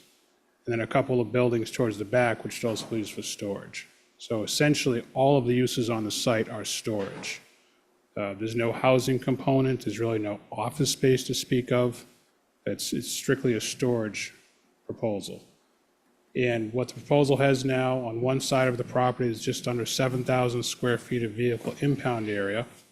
And this is not necessarily part of the application, but in the lease with the airport, the stipulation of that lease is they have a certain square footage of impound area to tow cars. So that impound area is now part of the project. When you come in the property, there's a 20-foot aisle in the middle for a driveway aisle. On the right-hand side, you'll have an impound area. On the left-hand side, you've got a storage area where we've got 17 essentially contractor storage boxes that could be used For rental, they can be stored on site, and these are movable, I would say, to make it simple. So they're intended to be job site trailers, whether they're stored on site or they can be picked up and brought to a job site. They're collapsible. So it's almost like a cardboard box that can be folded in itself, brought up and put back again somewhere else. So what you see there, you've got a driveway right in the middle, vehicle storage on the right. I'm sorry, storage area in the right, and you get the boxes on the left. Straight ahead, you've got two storage buildings, one to the left, one to the right. If anybody's had a chance to go out there and get on the property, what you're seeing on the ground right now, those two storage buildings in the back, there are concrete pads as foundations in place for those right now. That was part of the work that was started, so if anybody's been out there, they've seen that out there. In terms of what else is done, there is some drainage facilities that were also constructed on the property. Those are roughly in the middle third, on the left side of the property. So those are in place already as well. There aren't any waivers proposed for this application because it's essentially just a storage use. We're looking at very limited parking requirements, so we're not asking for any waivers on parking either. As I said in the beginning, there's no residential component, so there's no real plumbing component here. There's no septic system required. There's no real water service required other than what's necessary, either to have a hose or to have a water requirement for a floor drain in a building. So there's no real plumbing proposed in this application either. That's the general application. Happy to go through more details. Mr. Smith is here as well to answer any other questions. Great, thank you. Board members. Thanks, Mr. Chair. Dan, what's the nature of storage in these structures? The storage is intended mostly for contractor sites need to store supplies. I believe right now there's a couple of containers that have construction supplies in them. So for a job site, temporary storage, they might have temporary storage in there. It's not a day-to-day come and use general public type of use. It's more for a contractor to store building materials in while they're building a project to transport instead of transporting if they can't have it on site. Inert, or I guess the point is this, you know, obviously you're aware that depending on the nature of the materials being stored, there may be commercial building code requirements for such things as fire suppression. So water would be relevant there. I'm not suggesting that's the case, but you know, obviously that's a consideration. That was it at the moment. Thanks, Mr. Chair. Anyone else? I think it kind of brings up the other, are there any liquids being stored in there? What type of liquids? Yeah, I mean, it kind of goes on and on. I think it would be appropriate for us to condition what's allowed to be stored out there. I think we'd have no problem conditioning it, both by you and us on site in any contracts that no flammable, combustible materials or chemicals be stored on the property. Yeah, and I think signage on site, just not to. Yeah, because that neighborhood. Oof. Yeah, you already got enough. Mr. Chair. Barry? So there are hydrants on site? There's town water in the streets, a hydrant right next to our driveway. Have you had a conversation with the fire department to see if they wanted anything up at the other end? We have not talked to the fire department yet. I don't think, but I can talk to them. I typically, in a scenario like this, in a fire situation, they're going to park on the street and run a hose in. They're not going to pull a fire truck out into the site if there's an actual issue. I'm just thinking with the additional cars you're going to have there, plus, again, depending upon what goes into those trailers, even at the most benign state, people do strange things at times. It would just be worth checking with the fire department to see if they want anything additional in terms of hydrants, just in case, so that their life becomes easier, because it is a bit of a stretch of road. And then I have one more question for you. This is probably through staff as well, too. So is there any special requirements with vehicle storage areas that we need to do in terms of permeable surfaces, anything underneath it? I'm just thinking long-term storage at times you begin to worry about things leaking and stuff. So I just don't know if there's additional requirements that have to be brought up with that. I can't answer that off the cuff. I'd have to look into that. Do you know by chance? I don't know the answer to that one either.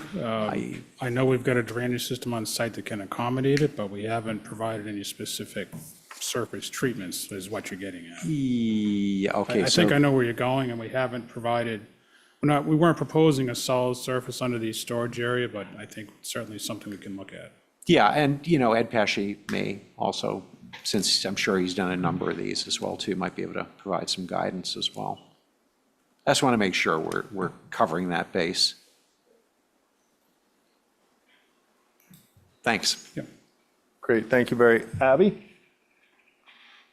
Can you guys hear me? Yeah. There we go. I know, I finally. guess you don't have Campbell's stuff after all. No. My question actually, and Barry, thank you for bringing it up. You brought up the fire department and what would happen.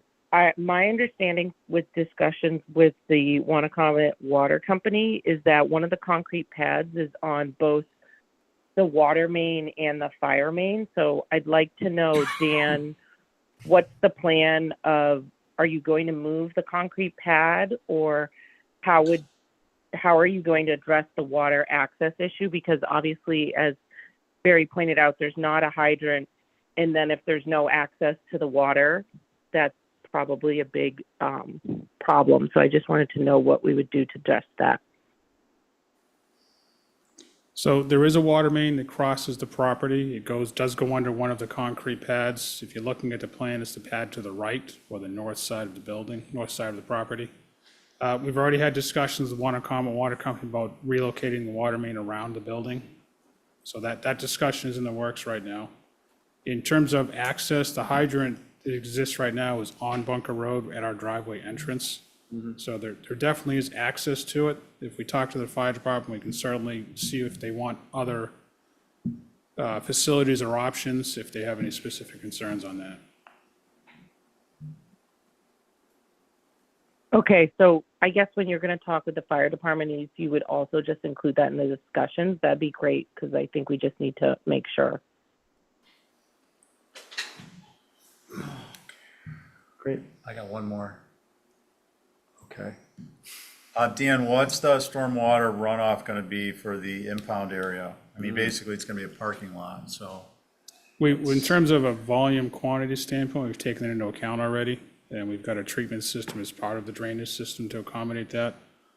I'll talk to the fire department. I think what you're getting at is, what is the surface under the vehicles? Well, actually, no, it was, well, in part, is how you're going to, because I believe it said native pea stone. So how are you going to redirect, how are you going to direct runoff versus having it percolate if it's pea stone with hardener under it? Hardener's still pervious. I mean, look at the trees that grow on downtown Nantucket with the brick sidewalks. I mean, there's leach through even brick surfaces and cobbled surfaces. So that's the concern. So what you're going to see from us when we come back to the next meeting is talking to you about the actual surface treatment, whether it's something different. I know where you're going, and I think I know the solution, so we'll come back with that answer. Thank you. Any other board member comments? Okay. I'm just gonna, I've just got a great problem with what's going out on this lot, to be honest with you. I think the applicant was made well aware over a month ago not to do any work here. He continued to do work. I've been by this lot several times. You know, all of a sudden, there's pads, and then all of a sudden, there's a fistful of storage units. And I just think that applicants that do that really put staff in a terrible position. It's not fair, it's not right. It puts us as board members in a terrible position, because as you know, the public looks at us and thinks that we just turn the other way and let it go on. And we're not. It's really a bad look for everyone involved. And I personally am greatly bothered by it, and I'm sure other board members are. I know staff is. There is no reason for this to happen. people know better than that, and I just wish it never, or hope it never happens again. So, Campbell, were you on your way to the mic?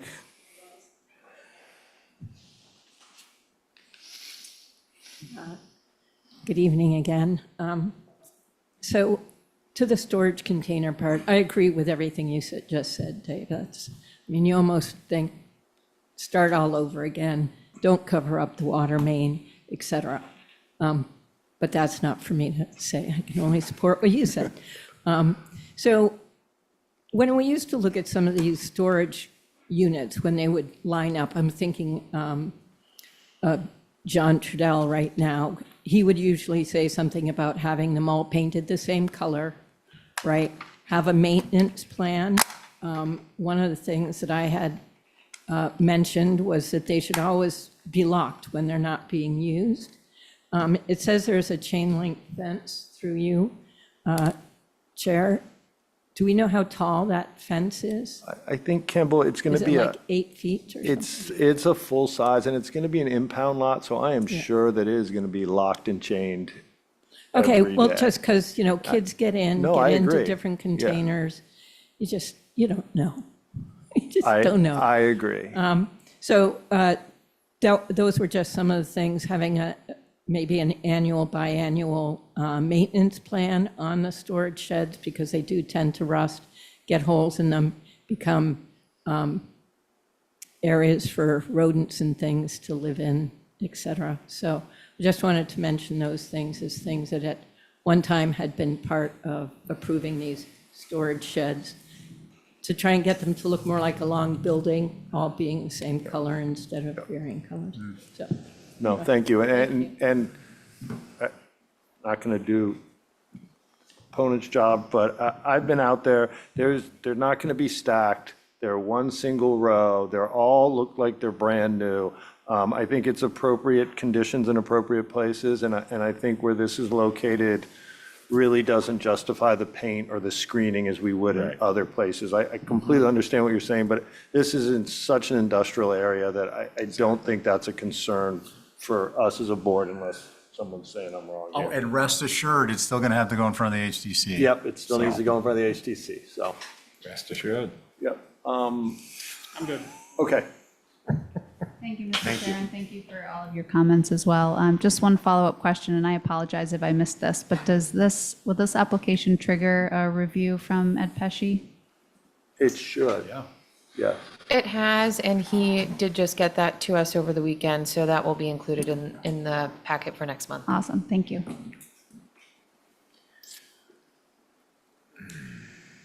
One quick thing, there will be security fencing around the property, absolutely. There'll be key card access and code access at the gate, so that will be strongly enforced with everything locked up tight, especially with the vehicle storage there. Great. Cameras? Yeah. Not sure about cameras, possibly. Probably, but not sure about that. Means he's going to have to have internet. He's going to have to. Now, actually, no, AT&T, you can get a Cellular. card, put it in. Oh, really? Solar, yeah. Cellular and solar. There you go. I ran over something this morning. Awesome. By accident. Was there Forced by Mr. accident. Smith. Jeff Smith, applicant. Just wanted to convey my apologies. This is a project I've been working on for about 11 years. The last site we had at the airport, we found an unexploded World War II bomb, and unfortunately, the lease was canceled. And I got a little trigger happy, as you can see. The lease was started in December, and unfortunately, it was encumbered by a paper road, which has been being worked on for, Megan could tell how long, probably a year and a half, maybe a year. Finally, that paper road was expunged a couple weeks ago, and we have an address 33A Bunker Road. So I did listen to Pump the Brakes a month ago, as in construction. I do have trailers going in and out of there, and if that's something that you don't want to happen, I will stop. I have a mobile pods business, and that's what those containers are, is, all the jobs have stopped, and they have to go somewhere to roost. So that's kind of where they went after contractors call back.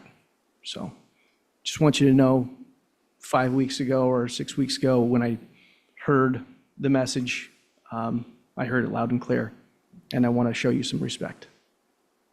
Much appreciated. Yep, we would prefer that you have a approved application before anything else goes on out there. Thank you. Board members, With that, I'll make a motion that we continue this to our next meeting in September then. hold on, let's make sure no one's got hands up. Everyone's good? All right, great. Second? Second. Motion made by Barry, seconded by Nat. All in favor? Aye. Aye. Thank you. Thank Thank you. you. Thank you, Dan. All right, guys, other business. Appointment member of Coastal Resiliency Advisory Board. I would like to, if I could, continue this to next meeting. I'd like to have some discussions with some board members about this before. Sure. If everyone's comfortable with that. Sounds like a plan. All right. Unless someone just wants to raise their hand now. Next month it is? We'll talk next month it is. I'm on all the other crack stuff that isn't great, Matt, but it you're still is. so good, buddy. I hear you're doing a great job. I on love that. it. I think Leah you're doing a told me, fantastic job. yeah, fantastic job. She'd like to have more of you. What's her name? Laura, then you got, All right. Next planning board meeting is Monday, September 9th. Regular meeting. We have an executive session at 9 a.m. via Zoom only I see on that. Thursday. Is that before? It's right before, so you and Joe are welcome to join me Okay, in my I office just wanted to if make that's sure easier that we're not to do it. crossing over. No, Okay, because good. it's just two of you. Meg, is that 41? Yes. Did I sit on that? I need to figure that out.